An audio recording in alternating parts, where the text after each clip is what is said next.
ಮಾಡಿ ಮಾಡಿ ಮಾಡಿ ಸಾಧನೆ ಮಾಡಿರತಕ್ಕ ಋಷಿಮುನಿಗಳಿಗೆ ಪರಮಾತ್ಮ ತಾನು ಇದ್ದಕ್ಕಿದ್ದಾಗ ದರ್ಶನ ಕೊಡ್ತಾ ಮಹಾ ಕಾಣಿಸ್ತಾ ಇರುತ್ತೆ ಕೃಷ್ಣ. ಯಾಕಂದ್ರೆ ಮೇಲೆ ದೊಡ್ಡ ಪರ್ವತ, ಕೆಳಗೆ ಸಿಕ್ಕಾಪಟ್ಟೆ ನೀರು, ದೊಡ್ಡದಾದ ಭೂಮಿ, ಇದ್ರ ಮಧ್ಯೆ ಆ ಕೃಷ್ಣ ಕಾಣಿಸ್ತಾ ಇದ್ದ. ಅದು ಒಂದು ರೀತಿಯಲ್ಲಿ ಸಂಪುಷ್ಟದಲ್ಲಿರುವ ಸಾಲಿಗ್ರಾಮ ಅಂತ ಕಾಣ್ತಾ ಇದ್ದಂತೆ ಕೃಷ್ಣ. ಆ ರೀತಿಯಲ್ಲಿ ದೇವರ ಆ ಪರ್ವತವನ್ನು ಎತ್ತಿಕೊಂಡು ಕಾಣ್ತಾ ಇದ್ದಾನೆ. ಆ ಪರ್ವತದ ಮೇಲೆ ಅನೇಕ ವೃಕ್ಷಗಳಿವೆ, ಅನೇಕ ಮರಗಳಿವೆ, ಅನೇಕ ಪ್ರಾಣಿಗಳಿವೆ, ಆನೆ, ಸಿಂಹ, ಹುಲಿ. ಆ ಎಲ್ಲ ದೊಡ್ಡ ಕಾಡಿನಿಂದ ಸಹಿತವಾದ ಪರ್ವತವನ್ನೇ ಪರಮಾತ್ಮ ಎತ್ತಿ ಹಿಡಿದಿದ್ದಾನೆ ಕೈ ಬೆರಳಿನ ಮೇಲೆ. ಅದಕ್ಕೆ ರಾಜರಂತಾರೆ, ಒಂದು ಸಮಸ್ಯೆಯನ್ನ ಕೃಷ್ಣ ಪರಮಾತ್ಮ ಪೂರ್ಣ ಮಾಡಿದ್ದಂತೆ. ಏನ್ ಸಮಸ್ಯೆ ಅಂದ್ರೆ, ಲೋಕದಲ್ಲಿ ಒಂದು ಸಮಸ್ಯೆ ಇದೆ. ಲೋಕದಲ್ಲಿ ಅನ್ನೋದಕ್ಕಿಂತ ಈ ಸಂಸ್ಕೃತದ ಗ್ರಂಥಗಳಲ್ಲಿ ಸಮಸ್ಯಾಪೂರ್ತಿ ಅಂತ ಒಂದು ಕ್ರಮ ಇದೆ. ಏನಂದ್ರೆ ಯಾವ್ದಾದ್ರು ಒಂದು ಸಮಸ್ಯೆ ಇರುತ್ತೆ, ಅದನ್ನ ಸಂಸ್ಕೃತದಲ್ಲಿ ಒಂದು ಶ್ಲೋಕದಲ್ಲಿ ಸಮಸ್ಯೆಯನ್ನ ಮಾಡಿರ್ತಾರೆ, ಅದನ್ನ ಪರಿಹಾರ ಮಾಡಬೇಕು. ಅದೊಂದು ಚಮತ್ಕಾರ. ಈ ಅಷ್ಟಾವಧಾನಾದಿಗಳಲ್ಲಿ ಮಾಡ್ತಾರೆ ಅದನ್ನ. ಏನು ಸಮಸ್ಯೆ ಅಂದ್ರೆ, ಒಬ್ಬ ಯಾರೋ ಕವಿ ಒಂದು ಸಮಸ್ಯೆ ಹೇಳಿದ್ದಂತೆ. ಏನ್ ಸಮಸ್ಯೆ ಅಂದ್ರೆ, ಶಿಶೋಕರೆ ಹಸ್ತಿ ಸಹಸ್ರವಸ್ತಿ ಅಂತ ಸಮಸ್ಯೆ ಹೇಳಿದ್ದ. ಅಂದ್ರೆ ಶಿಶುವಿನ ಕೈಯಲ್ಲಿ ಸಾವಿರಾರು ಆನೆಗಳಿವೆ ಅಂತ. ಶಿಶುವಿನ ಕೈಯಲ್ಲಿ ಹೇಗೆ ಸಾವಿರಾರು ಆನೆಗಳಿರಕ್ಕೆ ಸಾಧ್ಯ? ಯಾಕೆ ಶಿಶು ಅಂದ್ರೆ ಸಣ್ಣ ಪುಟ್ಟ ಮಗುವಿನ ಕೈಯಲ್ಲಿ ಒಂದಾನೆನೂ ಹಿಡಿಯಲ್ಲ, ಯಾಕೆ ಮಗುವಿನ ಕೈ ಬಹಳ ಸಣ್ಣದಿರುತ್ತೆ. ಅದ್ರ ಸಮಸ್ಯೆ ಏನು? ಮಗುವಿನ ಕೈಯಲ್ಲಿ ಸಾವಿರಾರು ಆನೆಗಳಿವೆ ಅಂತ. ಇದನ್ನೇ ಪರಿಹಾರ ಮಾಡೋದು? ಅದಕ್ಕೆ ಎಲ್ಲರೂ ಆಲೋಚನೆ ಮಾಡ್ತಾರೆ. ಅದಕ್ಕೆ ರಾಜರಂತಾರೆ, ಈ ಸಮಸ್ಯೆಯನ್ನು ಸರಳವಾಗಿ ಪರಿಹಾರ ಮಾಡಬಹುದು. ಕೃಷ್ಣ ತನ್ನ ಕೈಯಲ್ಲಿ ಏನು ಗೋವರ್ಧನ ಪರ್ವತ ಹಿಡ್ಕೊಂಡಿದ್ದಾನೆ, ಆ ಪರ್ವತದಲ್ಲಿ ನೂರಾರು ಕಾಡುಗಳಿವೆ, ಆ ಕಾಡಲ್ಲಿ ಸಾವಿರಾರು ಆನೆಗಳಿವೆ. ದೇವರ ಕೈಯಲ್ಲಿ ಸಾವಿರಾರು ಆನೆ ಇದೆ. ಶಿಶೋಕರೆ ಹಸ್ತಿ ಸಹಸ್ರಮಸ್ತಿ ಅಂತ. ಹೀಗೆ ದೇವರ ಆ ಒಂದು ಲೀಲೆ ಒಂದು ಸಮಸ್ಯೆಯನ್ನ ಪರಿಹಾರ ಮಾಡುವಂತಿದೆ. ಅದ್ಭುತವಾಗಿತ್ತು. ಆ ಪರಮಾತ್ಮ ಆ ಪರ್ವತವನ್ನು ಎತ್ತಿದ್ದು. ಇದನ್ನ ನೋಡಿ 7 ದಿನಗಳ ಕಾಲ ಮಳೆಯನ್ನು ಸುರಿಸಿದ್ರು. ಸುರಿಸಿ ಸುರಿಸಿ ಸುರಿಸಿ ಸುರಿಸಿ ಇಂದ್ರದೇವರ ಬಳಿ ನೀರು ಖಾಲಿ ಆಯ್ತು. ಮಳೆ ಸುರಿಸ್ಲಿಕ್ಕೆ ನೀರೇ ಇಲ್ಲ. ಮೋಡಗಳಿಗೆ ಹೋಗ್ರಿ ಅಂತ, ಎಲ್ಲಿ ಹೋಗ್ಬೇಕು, ನೀರೇ ಇಲ್ಲ ಅಂದ್ರು. ಅವಾಗ ಬಂತು, ತಪ್ಪು ಮಾಡಿದೆ ನಾನು. ನಿರ್ಗತ್ಯ ಪಶ್ಯತಾಟೋಪಹ ಕಿಮದ್ಯಪ್ಯಾಸ್ತಿ ವಾರ್ಮುಜ ಇತ್ಯುಕ್ತ ಕೋಪಿ ಗೋಪಸ್ತದ್ವಿದಿತ್ವಾ ಭಕ್ತಿ ಮಾಧವಂ. ಏನು ಮಾಡ್ಬೇಕು ಗೊತ್ತಾಗ್ಲಿಲ್ಲ ಇಂದ್ರದೇವರು. ತಕ್ಷಣ ಅನ್ಕೊಂಡ್ರಂತೆ, ನಾನು ದೇವರ ವಿಷಯದಲ್ಲಿ ಅಪಚಾರ ಮಾಡಿಬಿಟ್ಟೆ. ಯಾವ್ದೋ ಸಣ್ಣ ಗೋಪಾಲಕ ಅನ್ಕೊಂಡೆ. ಗೋಪಾಲಕ ಅಲ್ಲ, ಇದು ಸಾಕ್ಷಾತ್ ಪರಮಾತ್ಮ. ತಪ್ಪು ಮಾಡಿದ್ದೇನೆ. ಈ ಪರಮಾತ್ಮನ ಹತ್ರ ನಾನು ಕ್ಷಮಾಪಣೆ ಕೇಳಬೇಕು ಅಂತ ಆಲೋಚನೆ ಮಾಡಿದ್ದಾರೆ. ಅದೇ ಪ್ರಸಂಗದಲ್ಲಿ ಕೃಷ್ಣದೇವರು ಆ ಗೋಪಾಲಕರನ್ನು ಕರೆದು ಹೇಳಿದಂತೆ, ಸ್ವಲ್ಪ ಹೊರಗೆ ಹೋಗಿ ನೋಡ್ರಪ್ಪ, ಪರ್ವತದ ಹೊರಗೆ ಹೋಗಿ ನಿಂತು ನೋಡ್ರಿ, ಮಳೆ ಏನಾದ್ರು ಬರ್ತಾ ಇಲ್ಲ, ನಿಂತಿದ್ದ ನೋಡಿ ಅಂತ ಹೇಳಿದಂತೆ ದೇವರು. ಹೋಗಿ ನೋಡಿದ್ದಂತೀವ್, ಏನು ಮಳೆ ಬರ್ತಾ ಇಲ್ಲ. ಧಾರಾನೈವ ಪಯೋ ಮುಚಾಂ ಯದುಪತೆ ಪ್ರೇಮಾಶ್ರು ಧಾರಾ ಪರಂ ಸ್ವಾನಾಂ ನಾಪಿ ನ ಗರ್ಜಿತಂ ಸ್ತುತಿ ಕೃತಾಂ ಸಿದ್ಧೇಶ್ವರಾಣಂ ಧ್ವನಿ. ಕೃಷ್ಣದೇವರು ಕೇಳಿದ, ಹೊರಗೆ ಏನಾದರೂ ಮಳೆ ಹನಿ ಹನಿ ಬೀಳ್ತಾ ಇದ ಅಂತ. ಅದಕ್ಕೆ ಗೋಪಾಲಕ ಹೇಳಿದಂತೆ, ಮೋಡದಿಂದ ಏನು ಮಳೆ ಬರ್ತಾ ಇಲ್ಲ, ಆದ್ರೆ ನಿನ್ನ ಭಕ್ತರು ಆನಂದದಿಂದ ಕಣ್ಣಿನಿಂದ ಆನಂದ ಬಾಷ್ಪ ಸುರಿಸ್ತಾ ಇದ್ದಾರೆ ನಿನ್ನ ಈ ಲೀಲೆಯನ್ನು ನೋಡಿ, ಮಳೆ ಏನು ಬರ್ತಾ ಇಲ್ಲ ಅಂದ್ರೆ. ಕೃಷ್ಣದೇವರನ್ನಂತೆ, ಅಲ್ಲ ಅಲ್ಲಲ್ಲಿ ಏನಾದ್ರು ಮಿಂಚು ಹುಡುಗೋ ಶಬ್ದ ಇದೆ ನೋಡಿ, ಈಗ ನಿಂತಿರ್ಬೋದು ಮಳೆ, ಮತ್ತೆ ಬಂದ್ಬಿಡ್ಬೋದು, ಮಿಂಚು ಹುಡುಗೋ ಶಬ್ದ ಏನಾದ್ರು ಬರ್ತಾ ಇದೆ ನೋಡಿ ಎಂದಂತೆ. ಅದಕ್ಕೆ ಆ ಗೋಪಾಲಕರಂದ್ರಂತೆ, ಯಾವ ಮಿಂಚು ಇಲ್ಲ, ಗುಡುಗು ಇಲ್ಲ, ಎಲ್ಲ ಹೋಗ್ಬಿಟ್ಟಿದೆ. ಅದು ಶಬ್ದ ಇದೆ. ಯಾವುದರ ಶಬ್ದ? ಸ್ತುತಿಕೃತಾಂ ಸಿದ್ಧೇಶ್ವರಾಣಾಂ ಧ್ವನಿ. ಅನೇಕ ಸಿದ್ಧರು, ಗಂಧರ್ವರು, ಬೇರೆ ಬೇರೆ ಋಷಿಮುನಿಗಳು ಸ್ತೋತ್ರ ಮಾಡ್ತಾ ಇದ್ದಾರೆ ನಿನ್ನ ಈ ಲೀಲೆಯನ್ನ. ಅದರ ಶಬ್ದ ಕೇಳ್ತಾ ಇದೆ, ಯಾವ ಮಿಂಚು ಹುಡುಗಿನ ಶಬ್ದ ಇಲ್ಲ. ವಿದ್ಯುನ್ನಾಮರ ನರ್ತಕಿ ಗರಜಯಾಲಂಕಾರ ಕಾಂತಿ ಪ್ರಭೋ ನೋವಾಯುಸ್ವರ ವೃಷ್ಟ ಪುಷ್ಪ ಸಾಗ ನಲ್ಪಾಲಿ ಪಕ್ವಕ್ಷೈನು ಮರುದ. ಇನ್ನು ಗಾಳಿ ಏನಾದ್ರು ಜೋರಾಗಿ ಬೀಸ್ತಾ ಇದೆ ನೋಡಿ, ಮಳೆ ಬರೋ ಸೂಚನೆ ಆಗತ್ತೆ ಗಾಳಿ ಬೀಸಿದ್ರೆ ಅಂತಂದ್ರೆ. ಗಾಳಿಯೂ ಇಲ್ಲ ಅನ್ನಂತವ್ರು. ಮತ್ತೇನಿದೆ ಅಂದ್ರೆ, ಸುಗಂಧದ ಪರಿಮಳ ಬರ್ತಾ ಇದೆ. ಜೊತೆಗೆ ಅನೇಕ ಜ್ಞಾನಿಗಳ ಕಣ್ಣುಗಳಿಂದ ನಿನ್ನನ್ನ ಮಿಟಕಿಸದೆ ನೋಡ್ತಾ ಇದ್ದಾರೆ. ಆ ಕಣ್ಣುಗಳು ಅಲ್ಲಾಡ್ತಾ ಇದ್ದಾರೆ. ಅದೇ ಗಾಳಿ ಬೀಸಿದಂತ ಕಾಣತ್ತೆ, ಬಿಟ್ರೆ ಗಾಳಿ ಏನ್ ಬೀಸ್ತಾ ಇಲ್ಲ ಅನ್ನಂತೆ. ಕೃಷ್ಣ ಅನ್ನಂತೆ, ಸರಿ ಗಾಳಿ ಇಲ್ಲ, ಮಳೆ ಇಲ್ಲ, ಮೋಡಗಳಿಂದ ಶಬ್ದ ಇಲ್ಲ, ಸರಿ ಮೋಡಗಳಾದ್ರೂ ಇವ ನೋಡ್ರಿ, ದಟ್ಟವಾದ ಕಪ್ಪಾದ ಮೋಡ ಇತ್ತು ಅಂದ್ರೆ ಇನ್ನೊಂದು 10 ನಿಮಿಷಕ್ಕಾದ್ರೂ ಮಳೆ ಬರ್ಬೋದು ನೋಡ್ರಿ ಎಂದಂತೆ. ನೀಲಂ ನೈವ ನಭಸ್ಸುಲಜ್ಜಿತ ಶಚಿ ಭರ್ತುರ್ಮುಖೇ ನೀಲಿಮಾ ಮೇಘ ಕ್ವಾಪಿ ನ ಸಂತಿ ಕಿಂತು ದಿವಿಜ ಭ್ರಾಜದ್ವಿಮಾನಾಂಬುದ. ದೇವರೇ, ಆಕಾಶದಲ್ಲಿ ಮೋಡಗಳೇ ಇಲ್ಲ, ಮತ್ತಲ್ಲಿ ದಪ್ಪ ದಪ್ಪವಾಗಿ ಕಾಣೋದು ಏನಂದ್ರೆ, ದೇವತೆಗಳು ತಮ್ಮ ವಿಮಾನ ತಂದು ನಿಲ್ಲಿಸಿದ್ದಾರೆ ನಿನ್ನ ಸ್ತೋತ್ರ ಮಾಡ್ಲಿಕ್ಕೆ. ಅವು ಇವೆ, ಅಲ್ಲಿ ಯಾವ ಮೋಡಗಳಿಲ್ಲ. ಇನ್ನು ನೀಲಿನ ಅಂತ ಕೇಳಿದೆ, ಆಕಾಶದ ಮೋಡದಲ್ಲಿ ನೀಲಿ ಬಣ್ಣ ಇಲ್ಲ, ಆ ಕಾಲದಲ್ಲಿ ಇದ್ರಲ್ಲಿ ಒಂದು ನಿಂತಿದ್ದ, ಅವನ ಮುಖದಲ್ಲಿ ನೀಲಿ ಬಣ್ಣ ಎದ್ದು ಕಾಣ್ತಾ ಇದೆ, ಯಾಕಂದ್ರೆ ಸೋತೋಗ್ಬಿಟ್ನಲ್ಲ ಅವನು, ಆ ಒಂದು ಅಪಕೀರ್ತಿ ಕಾಣಿಸ್ತಾ ಇದೆ. ಚಿತ್ತೇ ಸ್ವಸ್ತಿ ನವೇ ಪಥುರ್ ನಿಜ ಜನೇ ಭೀತೇಂದ್ರ ಗಾತ್ರೇ ಪರಂ. ಯಾರಿಗಾದ್ರೂ ಭಯ ಇಲ್ಲ ಅನ್ನಂತೆ ಕೃಷ್ಣ, ಮಳೆದು ಏನಾರು ಹೊರಗಡೆ ನೋಡ್ರಿ ಅಂತ. ಯಾರಿಗೂ ಭಯ ಇಲ್ಲ, ಯಾರು ನಡಗ್ತಾ ಇಲ್ಲ ಮಳೆ ಇದೆ ಅಂತ. ಇಂದ್ರದೇವರು ಮಾತ್ರ ಗಡಗಡ ನಡಗ್ತಾ ಇದ್ದಾರೆ, ಇನ್ಯಾರಿಗೂ ಏನಾಗಿಲ್ಲ ಅಂತ ಗೋಪಾಲಕರು ಹೇಳಿದ್ರಂತೆ. ಆ ನಂತರ ಅವ್ರದೆಲ್ಲರ ಸ್ತೋತ್ರಗಳಿಂದ ಸಂತುಷ್ಟನಾದ ಪರಮಾತ್ಮ ಗೋಗಳನ್ನ ಗೋಪಾಲಕರನ್ನ ರಕ್ಷಣೆ ಮಾಡಿ ಆ ದೊಡ್ಡದಾದ ಪರ್ವತವನ್ನು ಮತ್ತೆ ಯಥಾವತ್ತಾಗಿ ಇಟ್ಟನಂತೆ. ಆ ಪರ್ವತವನ್ನು ಪರಮಾತ್ಮ ಎತ್ತಿ ಹಿಡಿದಾಗ ಅನೇಕ ಗೋಪಾಲಕರು ಬೇರೆ ಬೇರೆ ತಾವು ಒಂದೆರಡು ದಂಡ ಹಿಡ್ಕೊಂಡಿದ್ರಂತೆ ಕೋಲನ್ನು. ಅಕಸ್ಮಾತ್ ಕೃಷ್ಣ ಕೈ ಬಿಟ್ಬಿಟ್ರೆ ಅದಕ್ಕೊಂದು ಸೇಫ್ ಆಗಿ ನಾವು ಹಿಡಿದ್ಬೇಕಂದ್ರೆ ಹೇಳಕ್ಕಾಗಲ್ಲ. ಕೆಲವೊಮ್ಮೆ ನಾವು ಕೆಲವೊಮ್ಮೆ ಹುಚ್ಚ ಮಾಡ್ತೀವಲ್ಲ ವಚನೆ, ಹಾಗಾಗಿ ಮಾಡಿದ್ರಂತೆ. ಅದಕ್ಕೆ ಶಾಸ್ತ್ರ ಹೇಳುತ್ತದೆ, ದೇವರು 14 ಲೋಕದ ರಕ್ಷಣೆ ಮಾಡುವನು. ಅದನ್ನ ನಾವು ಕೆಲವೊಮ್ಮೆ ಭಾರಿ ದೊಡ್ಡ ನಾವೇ ರಕ್ಷಣೆ ಮಾಡ್ತೀವಿ ಅನ್ನೋ ತರ ನಾವೇನೋ ಕಾಪಾಡ್ಕೊಂಡಂಗೆ ಹಾಗೆಲ್ಲ ಮಾಡ್ತೀವಿ. ದೇವರ ಮುಂದೆ ಹಾಗೆಲ್ಲ ಮಾಡಬಾರದು ಅಂತೂ ದೇವರು ತಾನು ಆ ಪರ್ವತವನ್ನು ಕೆಳಗೆ ಇಟ್ಟಾಗ ಇಂದ್ರದೇವರು ಬರ್ತಾರೆ. ಬಂದು ಪರಮಾತ್ಮನ ಪಾದಕ್ಕೆ ಸಾಷ್ಟಾಂಗ ನಮಸ್ಕಾರ ಮಾಡಿ ಕ್ಷಮಾಪಣೆಯನ್ನು ಕೇಳ. ನಾಥ ಅಪರಾಧ ಕೃದುಪೇತ್ಯ ಸುಲಜ್ಜಿತೋತ ಶಕ್ರೋಚ್ಯುತಂ ರಹಸಿ ರಮ್ಯತಮಂ. ಅಂದ್ರೆ ಉಳಿದವರಿಗೆ ಗೊತ್ತಿಲ್ಲ ಅದು, ಯಾಕಂದ್ರೆ ಇಂದ್ರದೇವರು ಬರೋದು, ಅವರು ಸೇವೆ ಮಾಡೋದು ಗೊತ್ತಾಗುದಿಲ್ಲ ಅವರಿಗೆ. ತಾವು ಬಂದು ಆ ಕೃಷ್ಣನಿಗೆ ಸಾಷ್ಟಾಂಗ ನಮಸ್ಕಾರವನ್ನ ಮಾಡಿದ್ದಾರೆ. ನಮಸ್ಕಾರ ಮಾಡಿದ ಮಾತ್ರ ದೇವಲೋಕದಿಂದ ಅಮೃತವನ್ನ ತಂದಿದ್ದಾರೆ, ಅದನ್ನು ಅಭಿಷೇಕ ಮಾಡಿದ್ದಾರೆ. ಗೋವಿಂದ ಅಂತ ಪರಮಾತ್ಮನ ನಾಮಸ್ಮರಣೆಯನ್ನ ಮಾಡಿದ್ದಾರೆ. ಗೋವಿಂದ ಅನ್ನೋ ಹೆಸರನ್ನು ಕೊಟ್ಟರು ಅಂತ ಬರುತ್ತೆ ಭಾಗವತದಲ್ಲಿ. ಯಾಕೆ ಗೋವಿಂದ ಅನ್ನೋ ಹೆಸರನ್ನು ಕೊಟ್ಟರು? ಗೋವಿಂದ ಅಂದ್ರೆ ವೇದಾದಿಗಳಿಂದ ಪ್ರತಿಪಾದ್ಯ ಅಥವಾ ಗೋವುಗಳ ನಿಮಿತ್ತದಿಂದ ಲೋಕದಲ್ಲಿ ವಿಖ್ಯಾತನಾದವರಿಗೆ ಅನೇಕ ಹೆಸರುಗಳನ್ನ ಹೇಳಬಹುದು. ಆದ್ರೆ ಆ ನಾಮವನ್ನೇ ಉಚ್ಚಾರ ಮಾಡ್ಲಿಕ್ಕೆ ಕಾರಣ ಏನು? ರಾಜರು ಹೇಳ್ತಾರೆ, ಗೋವಿಂದ ನಾಮ ಜಪಠನ್ ಸ್ವಕೃತ ಅಘ ಶಾಂತಿ. ತಾವು ಪಾಪ ಮಾಡಿದ್ದಾರೆ ಇಷ್ಟೊತ್ತು, ಕೃಷ್ಣನ ಮೇಲೆ ಮಳೆಯನ್ನು ಸುರಿಸಿ ವಿರೋಧ ಮಾಡಿ ಕೃಷ್ಣನನ್ನು ಸರಿಯಾಗಿ ತಿಳಿಯದೆ ತಪ್ಪು ತಿಳಿದು ಅಪಚಾರ ಮಾಡಿದ್ದಾರೆ ಕೃಷ್ಣದೇವರಿಗೆ. ಆ ಪಾಪದ ಶಮನ ಆಗ್ಬೇಕಲ್ಲ. ನಮ್ಮಲ್ಲಿ ಪಾಪದ ಪರಿಹಾರಕ್ಕೆ ಇರುವುದು 3 ನಾಮ: ಅಚ್ಯುತ, ಅನಂತ, ಗೋವಿಂದ. ಆ ಗೋವಿಂದ ನಾಮ ಸ್ಮರಣೆಯನ್ನು ಮಾಡಿ ಪಾಪ ಕಳ್ಕೊಳ್ಳೋಣ ಅಂತ ಹೇಳಿ ದೇವರ ಸ್ಮರಣೆಯನ್ನ ಮಾಡಿದ್ದಾರೆ. ಕೃಷ್ಣ ಪರಮಾತ್ಮ ಅವರ ದೃಢವಾದ ಭಕ್ತಿಯನ್ನು ನೋಡಿ ಅವರನ್ನು ಉದ್ಧಾರ ಮಾಡಿದ್ದಾನೆ. ಗತ್ವಾಂಬುರಾಶಿ ನಿಲಯಂ ಜನಕೇನ ಸಾಕಂ ಅಭ್ಯರ್ಚಿತ ಸ್ವಭವನಂ ಪುನರಾಜಗ. ಈ ಕೃಷ್ಣ ಪರಮಾತ್ಮನಿಂದ ವಿಶೇಷವಾಗಿ ಅನುಗ್ರಹಿತರಾದ ಇಂದ್ರದೇವರು ಮತ್ತೆ ತಮ್ಮ ಸ್ವರ್ಗಕ್ಕೆ ಹೋದರು. ಹೀಗೆ ಪರಮಾತ್ಮ ಮಳೆಗಾಲ ಹೇಗಿತ್ತು, ಆ ಮಳೆಗಾಲದ ಮಧ್ಯದಲ್ಲಿಯೇ ಗೋವರ್ಧನ ಪರ್ವತ ಉದ್ಧಾರ ಮಾಡಿದ ಕಥೆಯನ್ನು ವರ್ಣನೆ ಮಾಡಿದ್ದಾರೆ. ಅದಾದ ಮೇಲೆ ಪರಮಾತ್ಮ ಅನೇಕ ಗೋಪಿಕಾಸ್ತ್ರೀಯರನ್ನೆಲ್ಲ ಕರ್ಕೊಂಡು ಅನೇಕ ವಿಧವಾದ ಲೀಲೆಯನ್ನ ಮಾಡಿದ್ದಾನೆ. ಸಲಬ್ಧ ಜನ್ಯಾದಿಶಿ ವಜ್ರಪಾಣೆ ಪ್ರವೃದ್ಧ ಗಾತ್ರೋ ಗಗನಸ್ಯ ಮಧ್ಯೆ ಅಗಾದ್ವಿನಾಶಂ ದ್ಯುಮಣಿ ಪ್ರತೀಚ್ಯಾಂ ವಿಧೇರ್ನಿದೇಶೋ ಮಹತಾಪ್ಯಲಂಘ್ಯ. ಈ ಪ್ರಸಂಗದಲ್ಲಿ ಸೂರ್ಯ ಸಂಚಾರ, ಚಂದ್ರನ ಸಂಚಾರ ಹೇಗಾಗ್ತಾ ಇತ್ತು ಅಲ್ಲಿ ಅದನ್ನು ವರ್ಣನೆ ಮಾಡ್ತಾರೆ. ನಕ್ಷತ್ರಗಳ ಗಣದ ಮಧ್ಯದಲ್ಲಿ ಚಂದ್ರ ಉದಯಿಸ್ತಾ ಇದ್ದ.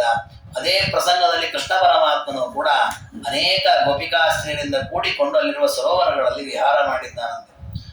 ಆಕಂಠೋದಕ ವಾಸಿ ಹದ್ಗಮದ ಝಂಕಾರ ರಮ್ಯೋಂ ಪ್ರತಿಭ್ರಾಜತ್ ಕಂಟಕ ಕಂಟಕ ದ್ಯುತಿಮೋರ್ ಮಂತ್ರಾರ್ಥ ಸಂಚಿಂತಯ ಈಶತ್ ಕಂಪಿತ ಮೂರ್ಧಶೋಮಿ ನಲಿನಂ ಹಂಸೋಗ ಸಂಶಿಕ್ಷಿತಂ ಸ್ವಾಂತಸ್ಥಾಪಿತ ಧಾತ್ರ ಸಾಧು ತಪತಿ ಕಾಂಕ್ಷಾಚ ಮಿತ್ರೋದಯಂ. ಅನೇಕ ಕಮಲಗಳು ಅರಳಿ ಉತ್ತಮವಾದ ಹಂಸಗಳು ಸಂಚಾರ ಮಾಡುವ ಅನೇಕ ಅಪೂರ್ವವಾದ ಸರೋವರಗಳು. ಅಂತಹ ಸರೋವರಗಳೆಲ್ಲವೂ ಕೂಡ ಕೃಷ್ಣನ ವಿಹಾರಕ್ಕೆ ಯೋಗ್ಯವಾದಂತಹ ಪ್ರದೇಶವಾಗಿ ಶೋಭಿಸ್ತಾ ಇದೆ. ಅಂತಹ ಪ್ರಸಂಗವನ್ನು ಗಮನಿಸಿ ಕೃಷ್ಣ ಪರಮಾತ್ಮ ಗೋಪಿಕಾಶ್ರೀಯರನ್ನು ಕರ್ಕೊಂಡು ತಾನು ಅಲ್ಲಿ ವಿಹಾರಕ್ಕೆ ಹೋಗಿದ್ದಾನೆ. ಆ ಪ್ರಸಂಗದಲ್ಲಿ ಚಂದ್ರನು ಕೂಡ ತಾನು ನಕ್ಷತ್ರಗಳೆಂಬ ತನ್ನ ಮಡದೇರಿಂದ ಕೂಡಿಕೊಂಡು ಆಕಾಶದಲ್ಲಿ ವಿಹಾರ ಮಾಡ್ತಾ ಇದ್ದಾನೆ ಅಂತ. ಅಂದ್ರೆ ಆ ಪ್ರಸಂಗ ಅಷ್ಟು ಯೋಗ್ಯವಾಗಿತ್ತು. ಪೂರ್ಣಮಾಸ್ಯ ಉದಯತಿ ನಿಶಿತ್ ಕೀರ್ತಿ ನಾರ್ಯಾ ಕುಮಾರ್ಯ. ಹುಣ್ಣಿಮೆಯ ದಿನ ಚಂದ್ರ ಪೂರ್ಣ ಬಿಂಬವಾಗಿ ಉದಯಿಸ್ತಾನೆ. ಆ ರೀತಿಯಲ್ಲಿ ಕೃಷ್ಣ ಅನ್ನುವ ಚಂದ್ರ ಭೂಮಿಯಲ್ಲಿ ಉದಯಿಸಿದ್ರೆ ಆಕಾಶದಲ್ಲಿ ಆ ಚಂದ್ರ ಉದಯಿಸಿದ್ದಾನೆ. ಆ ಕೃಷ್ಣನ ಜೊತೆಗೆ ಅಂಗಸಂಗ ಮಾಡಬೇಕು ಅಂತ ಎಲ್ಲ ಗೋಪಿಕಾಸ್ತ್ರೀಯರು ಬಂದರು. ಕೃಷ್ಣ ಪರಮಾತ್ಮ ತನ್ನ ಪ್ರಾಣಿತಾನಿದ್ದಾನೆ, ಇವರೇ ಬಂದರು, ಕೃಷ್ಣ ನಿನ್ನ ಜೊತೆಗೆ ನಾವು ವಿಹಾರ ಮಾಡಬೇಕು ಅಂತ. ಅದಕ್ಕೆ ಕೃಷ್ಣ ಪರಮಾತ್ಮ ಆ ಪ್ರಸಂಗದಲ್ಲಿ ಅವರಿಗೆ ಉಪದೇಶವನ್ನ ಮಾಡುತ್ತಾನೆ. ಸಜಯತಿ ಯದುನಾಥಃ ಶ್ರಾವಿತಾನೇಕ ಗೀತಾ ಕರಧೃತವರ ವೇಣು ಕಾಮಿನಿ ಕಾಮಧೇನು ಸುಲಲಿತ ವನಮಾಲಾ ಸುಂದರಾಪಾಂಗಲೀಲಾ ಸಜಲ ಜಲಮೂರ್ತಿ ಸಾಧುಭಿರ್ಗೀತ ಕೀರ್ತಿ. ಕೃಷ್ಣ ಪರಮಾತ್ಮನ ಹತ್ರ ಅವರೆಲ್ಲ ಬರ್ಲಿಕ್ಕೆ ಕಾರಣ ಏನು ಅಂದ್ರೆ ಕೃಷ್ಣ ಪರಮಾತ್ಮ ವೇಣುಗಾನವನ್ನ ಮಾಡ್ತಾ ಇದ್ದಾನೆ. ಅವನು ವೇಣುಗಾನವನ್ನು ಕೇಳಿ ಎಲ್ಲ ಗೋಪಿಕಾಸ್ತ್ರೀಗಳು ಅವನು ಆಗಾಗ ವೇಣುಗಾನವನ್ನು ಮಾಡ್ತಾ ಇದ್ದ ಪರಮಾತ್ಮ. ಅದನ್ನ ಅಲ್ಲಲ್ಲಿ ಕೇಳ್ತಾ ಇದ್ರು. ಅದು ಎಷ್ಟು ಆಕರ್ಷಣೀಯ ಆಯಿತು ಅಂದ್ರೆ ಆ ಕೃಷ್ಣ ಇದ್ದಲ್ಲಿಯೇ ಹೋಗ್ಬೇಕು ಅಂತ ಬಂದಿದ್ದಾರೆ. ಶ್ರಾವಿತ ಅನೇಕ ಗೀತ, ಪರಮಾತ್ಮನ ಕೊಳಲಿನಿಂದ ಅನೇಕ ರಮ್ಯವಾದ ಇಂಪಾದ ಶಬ್ದಗಳನ್ನ ಕೇಳಿದ್ದಾರೆ. ಕರಧತ ವರವೇಣು ಕಾಮಿನಿ ಕಾಮಧೇನು, ಕೈಯಲ್ಲಿ ಆ ಕೊಳಲನ್ನು ಹಿಡಿದುಕೊಂಡು ಕಾಮಿನಿಯರಿಗೂ ಅತ್ಯಂತ ಮನೋಹರನಾಗಿ ಆಕರ್ಷಕನಾಗಿದ್ದಾನೆ. ಅಂತಹ ಸಾಧುಗಳಿಂದ ವಂದ್ಯನಾದ ಪರಮಾತ್ಮನ ಹತ್ತಿರಕ್ಕೆ ಗೋಪಿಕಾಸ್ತ್ರೀಯರು ಬಂದಿದ್ದಾರೆ. ಸಿದ್ಧಾನ್ ಸಂತ್ರಪಯನ್ ಸುರಾನ್ ವಿನಮಯನ್ ವೇಣುಂಪು ಕೋಶಾಚ್ಯುತ. ಪರಮಾತ್ಮ ಕೊಳಲಿನಿಂದ ಗಾನವನ್ನ ಒಳ್ಳೆ ಇಂಪಾದ ಧ್ವನಿಯನ್ನ ಮಾಡುತ್ತಾ ಇರುವಾಗ ಋಷಿಗಳು ಕೂಡ ತಮ್ಮ ವ್ಯಾಪಾರವನ್ನು ನಿಲ್ಲಿಸಿಬಿಟ್ಟಿದ್ದಾರೆ. ನಮ್ಮಲ್ಲಿ ಸಾಮಾನ್ಯ ನಾವೆಲ್ಲ ಬೇರೆ ಬೇರೆ ಕೆಲಸಗಳಲ್ಲಿ ಪ್ರವೃತ್ತರಾಗಿರುತ್ತೇವೆ. ಯಾವ್ದಾದ್ರು ಒಳ್ಳೆ ಹಾಡು ಯಾರಾದ್ರೂ ಹಾಡ್ಲಿಕ್ಕೆ ಶುರು ಮಾಡಿಬಿಟ್ರೆ ನಮ್ಮ ಕಾರ್ ನಿಲ್ಸೋದನ್ನೇ ಕೇಳಿಸ್ಕೊಳ್ತಾ ಕೂತ್ಕೊಳ್ತಾರೆ, 2 ನಿಮಿಷ ಚೆನ್ನಾಗಿ ಹಾಡ್ತಾ ಇದ್ದಾರೆ ಅಂತ. ಅದು ಸಾಮಾನ್ಯವಾದ ಪ್ರವೃತ್ತಿ. ಅದು ಋಷಿಮುನಿಗಳು ಹಾಗಲ್ಲ. ಎಷ್ಟೇ ಹಾಡಾಡ್ಲಿ, ಎಷ್ಟೇ ಜಗಳ ಆಡ್ಲಿ, ಬೈಲಿ ಅವ್ರ ಗಮನವೇ ಬರಲ್ಲ, ದೇವರ ಕಡೆ ತಲ್ಲೀನರಾಗಿರುತ್ತಾರೆ. ಆದ್ರೆ ಪರಮಾತ್ಮ ವೇಣುಗಾನವನ್ನ ಮಾಡುತ್ತಾ ಇದ್ರೆ ಋಷಿಗಳು ಕೂಡ ತಮ್ಮ ಕಾರ್ಯವನ್ನು ನಿಲ್ಲಿಸಿ ಜಪ ಸಮಾಧಿ ಸ್ಥಿತಿ ಎಲ್ಲವನ್ನ ಬಿಟ್ಟ ವೇಣುಗಾನ ಕೇಳ್ತಾ ಇದ್ರು. ಅನೇಕ ಪಕ್ಷಿಗಳು ಅದೇ ರೀತಿ ಸುರಾನ್ ಅಸುರಾನ್ ದೇವತೆಗಳು ದೈತ್ರಿ ಎಲ್ಲರ ವೇಣುಗಾನಕ್ಕೆ ಮಾರು ಹೋಗಿಬಿಟ್ಟಿದ್ದಾರೆ. ಯಾರೋ ವೇಣುಗಾನ ಏನ್ರೆ ಚೆನ್ನಾಗಿಲ್ಲ ಅಂತ ಅನ್ನೋರೇ ಇಲ್ಲ. ನಮ್ಮಲ್ಲಿ ಎಷ್ಟೋ ಜನ ದೊಡ್ಡ ದೊಡ್ಡ ಸಂಗೀತಗಾರರ ಹಾಡನ್ನು ಎಲ್ಲರೂ ಮೆಚ್ಚಿಕೊಳ್ತಾರೆ. ಒಬ್ಬರೋ ಇಬ್ಬರು ಅದನ್ನು ವಿರೋಧ ಮಾಡೋರು ಇದ್ದೇ ಇರ್ತಾರೆ. ಇವ್ರದ್ದು ಚೆನ್ನಾಗಿದೆ, ಅವ್ರು ಚೆನ್ನಾಗಿತ್ತು ಅಂತ ಹೇಳಿ ಹೋಗ್ತಾರೆ. ಆದ್ರೆ ಕೃಷ್ಣನಂತ ವಿರೋಧ ಪಕ್ಷವೇ ಇಲ್ಲ. ಎಲ್ಲರೂ ಆ ವೇಣುಗಾನವನ್ನು ಸರಿಯವರೇ ಅಷ್ಟು ಸುಂಪಾಗಿ ಪರಮಾತ್ಮ ಆ ವೇಣುಗಾನವನ್ನ ಮಾಡಿದ್ದಾನೆ. ಇದನ್ನ ಕೇಳಿ ಆ ಗೋಪಿಕಾಸ್ತ್ರೀಯರು ಬಂದ್ರಲ್ಲ, ಪರಮಾತ್ಮನ ವೇಣುಗಾನವನ್ನ ಕೇಳಿ ಬರುವಾಗ ಅವರು ಒಂದೊಂದು ರೀತಿಯ ಪರಿಸ್ಥಿತಿಯಲ್ಲಿದ್ದರಂತೆ. ವೇಣು ಕೂಜತಿ ಪಂಚಬಾಣ ವಿಜಿಕೈ ಶಾಗಾಲಿತೈಸ್ತಾಡಿತ ದೋಹಂ ಕಾಪಿ ವಿಹಾಯ ಕೃಷ್ಣ ಸುರಭಿಂ ದೊಗ್ಧುಂ ಸಮಸ್ತೇಪ್ಸಿತಂ. ಒಬ್ಬಳು ಹಾಲು ಕರಿತಾ ಕೂದಿಲ್ಲಂತೆ ಮನೆಯಲ್ಲಿ. ಕೃಷ್ಣನ ವೇಣುಗಾನ ಕೇಳಿದ್ರು, ಹಾಗೆ ಎದ್ದು ಬಂದ್ಬಿಟ್ಲಂತೆ. ಹಾಲು ಕರಿದು ಅಲ್ಲೇ ನಿಲ್ಸಿದ್ದಾಳೆ, ಹಾಗೆ ಬಂದ್ಬಿಟ್ಟಿದ್ದಾಳೆ.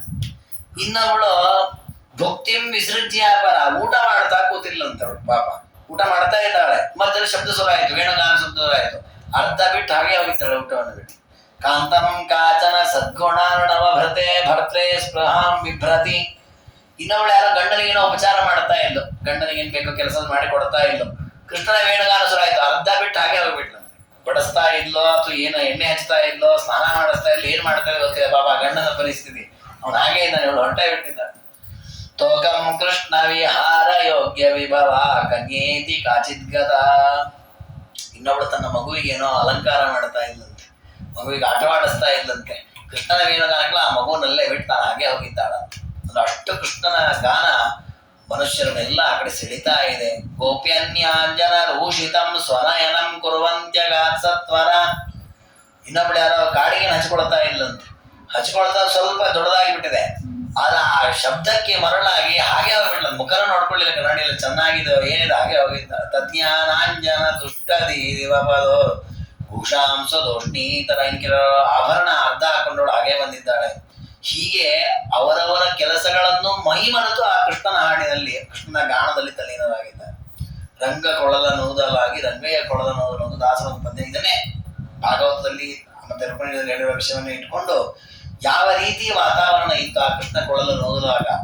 ಎಲ್ಲ ಗೋಪಿಕಾದ್ರು ಒಬ್ಳು ಯಾರೋ ಹಾಲು ಹಾಕ್ತಾ ಇಲ್ಲಂತೆ, ಅರ್ಧ ಹಾಲು ಹಾಕಿದ್ದಾಳೆ, ಇನ್ನರ್ಧ ಪಾತ್ರೆಯಲ್ಲಿ ಹಾಗೆ ಬಂದಿದ್ದಾಳಂತ ಹೊಡ್ಬಿಟ್ಟು. ಹೀಗೆ ಒಬ್ಬೊಬ್ಬರೊಂದೊಂದು ರೀತಿಯಲ್ಲಿ ಪರಮಾತ್ಮನ ಹತ್ರ ಬಂದಿದ್ದಾರೆ. ಪರಮಾತ್ಮನ ಹತ್ರ ಬಂದರು. ಒಬ್ಳು ಪಾಪ ಕಾಲಿ ಗೆಜ್ಜೆ ಕಟ್ಕೊಳ್ತಾ ಇಲ್ಲಂತೆ. ಆ ಕೊಳಲು ಗಾನ ಕೇಳಿ ಬಹಳ ಆಶ್ಚರ್ಯ, ಗಡಿಬಿಡಿಯಲ್ಲಿ ಕೈಗೆ ಆ ಗೆಜ್ಜೆ ಕಟ್ಕೊಂಡು ಹೋಗ್ಬಿಟ್ಲಂತ. ಕಾಲಿಗೆ ಹಾಕೊಳ್ಳೋದು ಕೈಗೆ ಹಾಕೊಳ್ಳೋದು ಅದು ಎಚ್ಚರ ಇಲ್ಲ. ಅಷ್ಟು ಆ ಕೃಷ್ಣನ ಆಕರ್ಷಣೆ ಒಳಗೋಗಿದ್ದಾರೆ. ಪಿತೃ ಭರ್ತೃ ಜನನ್ಯಾದೇ ಪರಿಚರ್ಯ ಯಥೋರ್ಥದ ವ್ರಜತವು ರಜಮೇವಾತ ಕುರುತ ಸ್ಮರತಾಮಿದಂ. ರಾಜರಂತಾರೆ, ನಾವು ಎಷ್ಟು ಜೀವಿಗಳಲ್ಲಿ ಎಷ್ಟು ರೀತಿಯಲ್ಲಿ ಯಾವ ಜನ್ಮದಲ್ಲಿ ಬಂದಿರುತ್ತೇವೆ ಗೊತ್ತಿಲ್ಲ, ಅಲ್ಲಿ ಏನೇನು ಸಾಧನೆ ಮಾಡಿರ್ತೇವೆ ಗೊತ್ತಿಲ್ಲ. ಒಂದು ಬಾರಿ ಆ ವೃಂದಾವನಕ್ಕೆ ಹೋಗಿ ಕೃಷ್ಣ ಅಡ್ಡಾಡಿದ ಜಾಗದಲ್ಲಿ ಅಡ್ಡಾಡಿ ಬಂದ್ರೆ ನಮ್ಮ ಜನ್ಮ ಸಾರ್ಥಕ ಆಗತ್ತೆ ಅಂತ ಹೇಳಿದ್ರೆ ಅಂತ ಒಂದು ಪರಮ ಶ್ರೇಷ್ಠವಾದಂತಹ ಕ್ಷೇತ್ರ ವ್ರಜತವು ರಜಮೇವಾತ. ವ್ರಜ ಆ ಕೃಷ್ಣನ ವಿಹಾರ ಭೂಮಿ, ವೃಂದಾವನ ಕ್ಷೇತ್ರ, ಅಲ್ಲಿಗೆ ಹೋಗಬೇಕು. ಅಲ್ಲಿ ಆ ಪರಮಾತ್ಮನನ್ನು ಸ್ಮರಿಸ್ಬೇಕು, ಪರಮಾತ್ಮ ವಿಹಾರ ಮಾಡಿದ ಭೂಮಿಯಿಂದ. ಅಲ್ಲಿ ಹೋದ್ರೆ ಇವರೆಲ್ಲ ಕೃಷ್ಣ ಅಂದ, ನೀವೆಲ್ಲ ಇಲ್ಲಿ ಯಾಕೆ ಬಂದ್ರಿ ಅಂತ ಕೇಳಿದಂತೆ. ಮಹಿಮ್ನ ತಾಂ ಪ್ರೇತ ಮಹಿಂ ವಿಧೇ. ಇವೆಲ್ಲ ನಿಮ್ಮ ಮನೆಗೆ ಹೋಗಿ ಎಲ್ಲ ಬರಬಾರ್ದಾಗ ರಾತ್ರಿ ಹೊತ್ತು ಅಂದ. ಅದಕ್ಕೆ ಗೋಪಿಕಾಸ್ತ್ರೀಯನ್ನು, ಇಲ್ಲ ಕೃಷ್ಣ, ಗಂಡ ಇದ್ದಲ್ಲಿ ಹೆಂಡತಿಯಲ್ಲಿ ಬರಬೇಕು, ನೀನೇ ನಮ್ಮ ಗಂಡ, ನಿಮ್ಮ ಹತ್ರ ಬಂದ್ವಿ ಎಂದಂತು. ಅದಕ್ಕೆ ದೇವರನ್ನಂತೆ ಪದ್ಯಾದಿ ಸೇವಾಪಿ ಭವತ್ ಪ್ರಸಾದ ಪ್ರಾಪ್ತ್ಯರ್ಥಮೇವೇತಿ ವದಂತಿ ಸಂತ. ದೇವರಂದ್ರೆ ಹಾಗೆಲ್ಲ ಮಾತಾಡಬಾರ್ದು. ನಿಮ್ಗೆಲ್ಲ ನಿಮ್ ಗಂಡ, ಅಪ್ಪ, ಅಮ್ಮ, ಅತ್ತೆ, ಮಾವ ಅಂತೆಲ್ಲ ಇದ್ದಾರೆ. ಅವ್ರು ಸೇವೆ ಬಿಟ್ಟಿಲ್ಲ, ಹಿಂಗೆ ಬರಬಾರ್ದು, ಹೋಗಿ ನಿಮ್ಮ ಮನೆ ಹೋಗಿ, ನಿಮ್ ಕರ್ತವ್ಯ ಅದು ಅಂದಂತೆ ಕೃಷ್ಣದೇವರು. ಅದಕ್ಕೆ ಆ ಗೋಪಿಕಾಸ್ತ್ರೀಯರನ್ನಂತೆ ಕೃಷ್ಣ, ನಾವು ನಮ್ಮ ಗಂಡನ ಸೇವೆ ಮಾಡೋದು, ನಮ್ಮ ಅತ್ತೆ ಮಾವನ ಸೇವೆ ಮಾಡೋದು, ನಮ್ಮ ಮನೆಯನ್ನು ಚೆನ್ನಾಗಿ ಇಟ್ಕೊಳ್ಳೋದು, ಇದೆಲ್ಲ ಮಾಡೋದು ಯಾಕೆ ಹೇಳೋ? ನಿನ್ನನ್ನು ಬಳಸ್ಕೊಳ್ಬೇಕು ಅಂತ. ಪತ್ಯಂತರ್ಗತ ಭಾರತೀಯರ ಮುಖ್ಯ ಪ್ರಾಣದ ವಿಷ್ಣು ಪ್ರೀತಿ. ನೀನೇ ಸಿಗ್ಬೇಕು ಮತ್ತೆ ಅವ್ರು ಯಾಕೆ ಬೇಕು ನಮಗೆ? ಪತ್ಯಾದಿ ಸೇವಾಭಿ ಭಗವತ್ ಪ್ರಸಾದ ಪ್ರಾಪ್ತ್ಯರ್ಥ. ನಿನ್ನನ್ನು ಪಡಿಲಿಕ್ಕೋಸ್ಕರವಾಗಿ ಕರ್ತವ್ಯಗಳನ್ನು ಶಾಸ್ತ್ರ ನಮಗೆ ಕೊಟ್ಟಿದೆ. ನೀನೇ ಸಿಕ್ಬಿಟ್ಟು ತತ್ಪಾದ ಮೂಲಂ ವಿಧಿನೋಪನೀತ. ಯಾವುದೋ ಜನ್ಮದ ಪುಣ್ಯದಿಂದ ನಿನ್ನ ಪಾದವನ್ನು ಹೊಂದುವ ಅವಕಾಶ ಸಿಕ್ಕಿದೆ. ನಮ್ಮನ್ನು ಮತ್ತೆ ಎಲ್ಲೂ ಹೋಗ್ಲಿಕ್ಕೆ ಹೇಳಬೇಡಪ್ಪ ದೇವರೇ ಅಂತ. ಅದಕ್ಕೆ ಅವ್ರು ಚೆನ್ನಾಗಿ ವರ್ಣನೆ ಮಾಡುತ್ತಾರೆ ಆ ಸ್ತ್ರೀಯರು. ನಾನಾ ಯೋನಿಷು ಸಂಭವೇ ಸತಿ ಕತಿ ಶ್ರೀನಾಥ ನೋ ಮಾತ್ರತಾಂ ಮಾನ್ಯತ್ವಂ ವಿಧೃತಾಂ ಪ್ರಿಯತ್ವಮಗಮನ್ ತತ್ಕುತ್ರ ಕುರುಮೋರ್ಚನಂ. ಕೃಷ್ಣ, ಅತ್ತೆ ಮಾವಂದ್ರ ಸೇವೆ ಮಾಡಬೇಕು, ಗಂಡನ ಸೇವೆ ಮಾಡಬೇಕು ಅಂತ ಎಷ್ಟು ಜನ್ಮಗಳಲ್ಲಿ ಎಷ್ಟು ಅತ್ತೆ ಮಾವ ಬಂದಿದ್ದಾರೆ ನಮಗೆ, ಎಷ್ಟು ಗಂಡಂದ್ರು ಬಂದಿದ್ದಾರೆ. ಹಾಗಿದ್ದ ಮೇಲೆ ಅವರು ಸೇವೆ ಮಾಡೋದಕ್ಕಿಂತ ಎಲ್ಲ ಜನ್ಮಗಳಲ್ಲೂ ಸ್ವಾಮಿ ಒಬ್ಬನೇ, ಅದು ವ್ಯತ್ಯಾಸ ಆಗೇ ಇಲ್ಲ. ಹಾಗೆ ನಿನ್ನ ಸೇವೆಯನ್ನು ನಾವು ಮಾಡ್ತೇವೆ. ಇದನ್ನ ಅವ್ರು ಹೇಳಿದ್ರಂತ ಇವತ್ತು ನಾವು ಹೇಳಬಾರದಾಗಿ. ಈ ಕೃಷ್ಣ ಗೋಪಿಕಾಸ್ತ್ರೀಯರಾಗಿ ಹೇಳಿದ್ದಾರೆ. ನಾವು ಕೂಡ ನಮ್ಮ ಅತ್ತೆ ಎರಡು ಜನ್ಮದಲ್ಲಿ ಎಷ್ಟು ಅತ್ತೆ ಮಾವ ಬಂದಿದ್ದಾರೆ, ಈ ಅತ್ತೆ ಮಾವನ ಸೇವೆ ನಾನು ಯಾಕೆ ಮಾಡ್ಲಿ ಅಂದ್ಬಿಟ್ರೆ ಮಹಾಪಾಪ ಬಂದಿದೆ. ಯಾಕಂದ್ರೆ ಕೃಷ್ಣ ಸಿಕ್ಕಿದ್ದಾನೆ. ಕೃಷ್ಣ ಸಿಕ್ಕಾಗಿ ಇವ್ರನ್ನ ಬಿಟ್ಟರೆ ತಪ್ಪಿಲ್ಲ. ಕೃಷ್ಣ ಸಿಗದೆ ಕೃಷ್ಣನೂ ಇಲ್ಲ, ಇವರು ಇಲ್ಲ ಅಂದ್ರೆ ಮತ್ತೆ ನೀರಲ್ಲಿ ಬೀಳೋದಾಗತ್ತೆ. ವೈರಂಬಾಕತಿ ವಾರಮೇಶನ ಕೃತಂ ವಿಶ್ವಾಂತರಾತ್ಮನ್ ವಿಭೋ. ನಿತ್ಯದಲ್ಲಿ ನಮಗ ನೀನ್ ದೂರ ಮಾಡ್ಬೇಡ ಸ್ವಾಮಿ. ಯಾಕೆಂದ್ರೆ ತನ್ನಿತ್ಯಂ ಪಿತರಂ ಪತಿಂಚ ಜನನೀನ್ ತ್ವಾಮೇವ ಸೇವಾಮಯ. ಇವರೆಲ್ಲ ಯಾವುದೋ ಒಂದು ಕಾಲದಲ್ಲಿ, ಯಾವುದೋ ಒಂದು 50 ವರ್ಷ, ಒಂದು 60 ವರ್ಷ ಅಪ್ಪ ಅಂತ ಕಳಿಸ್ಕೊಳ್ತಾನೆ, ಅಮ್ಮ ಅಂತ ಕಳಿಸ್ಕೊಳ್ತಾಳೆ, ಗಂಡ, ತಾಯಿ, ಹೆಂಡತಿ ಅಂತ ಕಳಿಸ್ಕೊಳ್ತಾರೆ. ಯಾವುದೋ ಒಂದು 50-60 ವರ್ಷ. ಆಮೇಲೆ ಇವನೆಲ್ಲೋ ಕಡೆ ಹುಡ್ತಾನೆ, ಅವಳೆಲ್ಲೋ ಕಡೆ ಹುಡ್ತಾರೆ. ನೀನ್ ಹಾಗಲ್ಲ. ಪ್ರತಿ ನಿತ್ಯ ಪ್ರತಿ ಕ್ಷಣ ಎಲ್ಲಿಯೇ ನಾನು ಹುಟ್ಲಿ, ಯಾವ ಯೋನಿಯಲ್ಲಿ ಹುಟ್ಲಿ, ನೀನ್ ನಮಗೆ ತಂದೆ ಹೌದು, ತಾಯಿ ಹೌದು, ಗುರು ಹೌದು, ಬಂಧು ಹೌದು. ಹಾಗಾಗಿ ನಿನ್ನನ್ನೇ ನಾವು ಆಶ್ರಯಿಸ್ತೇವೆ. ಜಗತ್ಪಿತಾತ್ವಂ ನ ಪಿತಾಕಿ ಮಾಸ. ಜಗತ್ತಿನ ತಂದೆ, ನಮಗ್ ತಂದೆ ಅಲ್ವಾ ನೀನು? ಜಗತ್ತಿನ ಪತಿ ನೀನ್ ನಮ್ಮ ಪತಿ ಅಲ್ವಾ? ಹಾಗೆ ನಿನ್ನನ್ನು ಬಿಟ್ಟು ನಾವು ಬೇರೆ ಇಲ್ಲವಲ್ಲ, ನಿನ್ನ ಹತ್ರವೇ ಇರ್ತೇವೆ ಅಂದ್ರು ಗೋಪಿಕಾಸ್ತ್ರೀ. ದೇವರಂದ ಅದೆಲ್ಲ ನೀವು ಈ ರೀತಿ ಎಲ್ಲ ವೇದಾಂತ ಮಾತಾಡೋದು ಸರಿ, ಆದ್ರೆ ಧರ್ಮಶಾಸ್ತ್ರ ಹಾಗೆ ಹೇಳಿದೆ. ಏನಂತ? ಗಂಡನನ್ನು ಬಿಟ್ಟು ಬೇರೆ ಎಲ್ಲ ಹೋಗ್ಬಾರ್ದು. ಹಾಗೆ ಧರ್ಮೋ ನವೋಯಂ ಶ್ರುತಿ ಸಂಗತಾಕ್ಷ್ಯ. ದೇವರು ಹೇಳಿದ ಶ್ರುತಿ ಸಂಗತಾಕ್ಷ್ಯ. ಶ್ರುತಿ ಅಂದ್ರೆ ಕಿವಿ, ಅಕ್ಷ ಅಂದ್ರೆ ಕಣ್ಣು. ನಿಮ್ಮ ಕಣ್ಣು ಹೆಂಗಿದೆ ಅಂದ್ರೆ ಕಿವಿ ತನಕ ಟಚ್ ಆಗುವಷ್ಟು ಉದ್ದ ಕಣ್ಣಿದೆ, ಅದಕ್ಕೆ ಶ್ರುತಿ ಸಂಗತಾಕ್ಷ್ಯ. ಕಿವಿ ಪರ್ಯಂತ ಉದ್ದವಾದ ಕಣ್ಣು ಹೊಂದಿದೆ, ಅದರ ಸೌಂದರ್ಯದ ಲಕ್ಷಣ. ಅಂತಹ ಸುಂದರಿಯರೇ ಇದು ನಿಮಗೆ ಧರ್ಮ ಅಲ್ಲ ಅನ್ನೋದೇವ್ ನ ಧರ್ಮ. ಅದಕ್ಕೆ ಗೋಪಿಕಾಸ್ತ್ರೀಯರಂತೆ ಕೃಷ್ಣ ಧರ್ಮೋ ನವೋಯಂ ಶ್ರುತಿ ಸಂಗತಾಕ್ಷ. ಶ್ರುತಿ ಸಂಗತಾಕ್ಷ ಅನ್ನೋದಕ್ಕೆ ಶ್ರುತಿ ಅಂದ್ರೆ ವೇದಗಳು, ವೇದಗಳಿಂದ ಸಂಗತವಾಗತಕ್ಕಂತಹ ಜ್ಞಾನ ಅಂದ್ರೆ ವೇದಗಳಿಗೆ ನಿಲುಕತಕ್ಕ ವ್ಯಕ್ತಿ ಯಾರು? ಕೃಷ್ಣ. ಅವನು ಬೇರೆ ಯಾವುದಕ್ಕೂ ನಿಲುಕೋದಿಲ್ಲ. ನೈಷಾ ತರ್ಕೇಣ ಮದಿರಾಪನಯ್ಯ. ನಾವು ಕಣ್ಣಿನಿಂದ ಅಂದ್ರೆ ಇಂದ್ರಿಯಗಳಿಂದ ಆಗ್ಲಿ, ನಮ್ಮ ಬುದ್ಧಿವಂತಿಕೆಯಿಂದ ಆಗ್ಲಿ, ಊಹಾದಿಗಳಿಂದ ಆಗ್ಲಿ ದೇವರನ್ನು ತಿಳ್ಕೊಳ್ಳಿಕ್ಕಾಗಲ್ಲ. ದೇವರನ್ನ ಹೇಗೆ ತಿಳ್ಕೊಳ್ಬೇಕು? ವೇದಾದಿಗಳಿಂದಲೇ ತಿಳ್ಕೊಳ್ಬೇಕು. ಹಾಗೆ ಶ್ರುತಿ ಸಂಗತಾಕ್ಷ ಅಂತ ದೇವರನ್ನ ಕೇಳ್ತಾರೆ. ಶ್ರುತಿಗಳಿಂದ ಸಂಗತವಾಗುವಂತಹ ಅಕ್ಷ ಅಂದ್ರೆ ದೇಹ, ಅಂದ್ರೆ ಪರಮಾತ್ಮನ ಗೋಚರ ಆಗುವುದು ಜ್ಞಾನದಿಂದಲೇ, ಅಂದ್ರೆ ವೇದಾದಿಗಳ ಮೂಲಕವೇ. ಹಾಗೆ ಅದೇ ಶಬ್ದವನ್ನು ಅವರು ಬಳಸಿದ್ರೆ, ಹೇ ಶ್ರುತಿ ಸಂಗತಾಕ್ಷ, ವೇದಗಳಿಂದ ಪ್ರತಿಪಾದನಾದ ಪರಮಾತ್ಮನೇ, ಇದು ನಮಗೆ ಧರ್ಮ ಅಲ್ಲ ಅಂತ ನೀನು ಯಾವುದೋ ಹಳೆ ಧರ್ಮ ಹೇಳ್ಬೇಡ. ನವೋಯಂ ಧರ್ಮ, ಇದು ಹೊಸ ಧರ್ಮ ಅಂದ್ರೆ ನಮ್ದು ಹೊಸ ಧರ್ಮಾಚರಣೆ ಮಾಡ್ತೀವಿ. ನಾವು ಹಳೆ ಧರ್ಮ ಸಾಕವೆಲ್ಲ, ನಾವು ಹೊಸ ಧರ್ಮ ಮಾಡ್ತೀವಿ.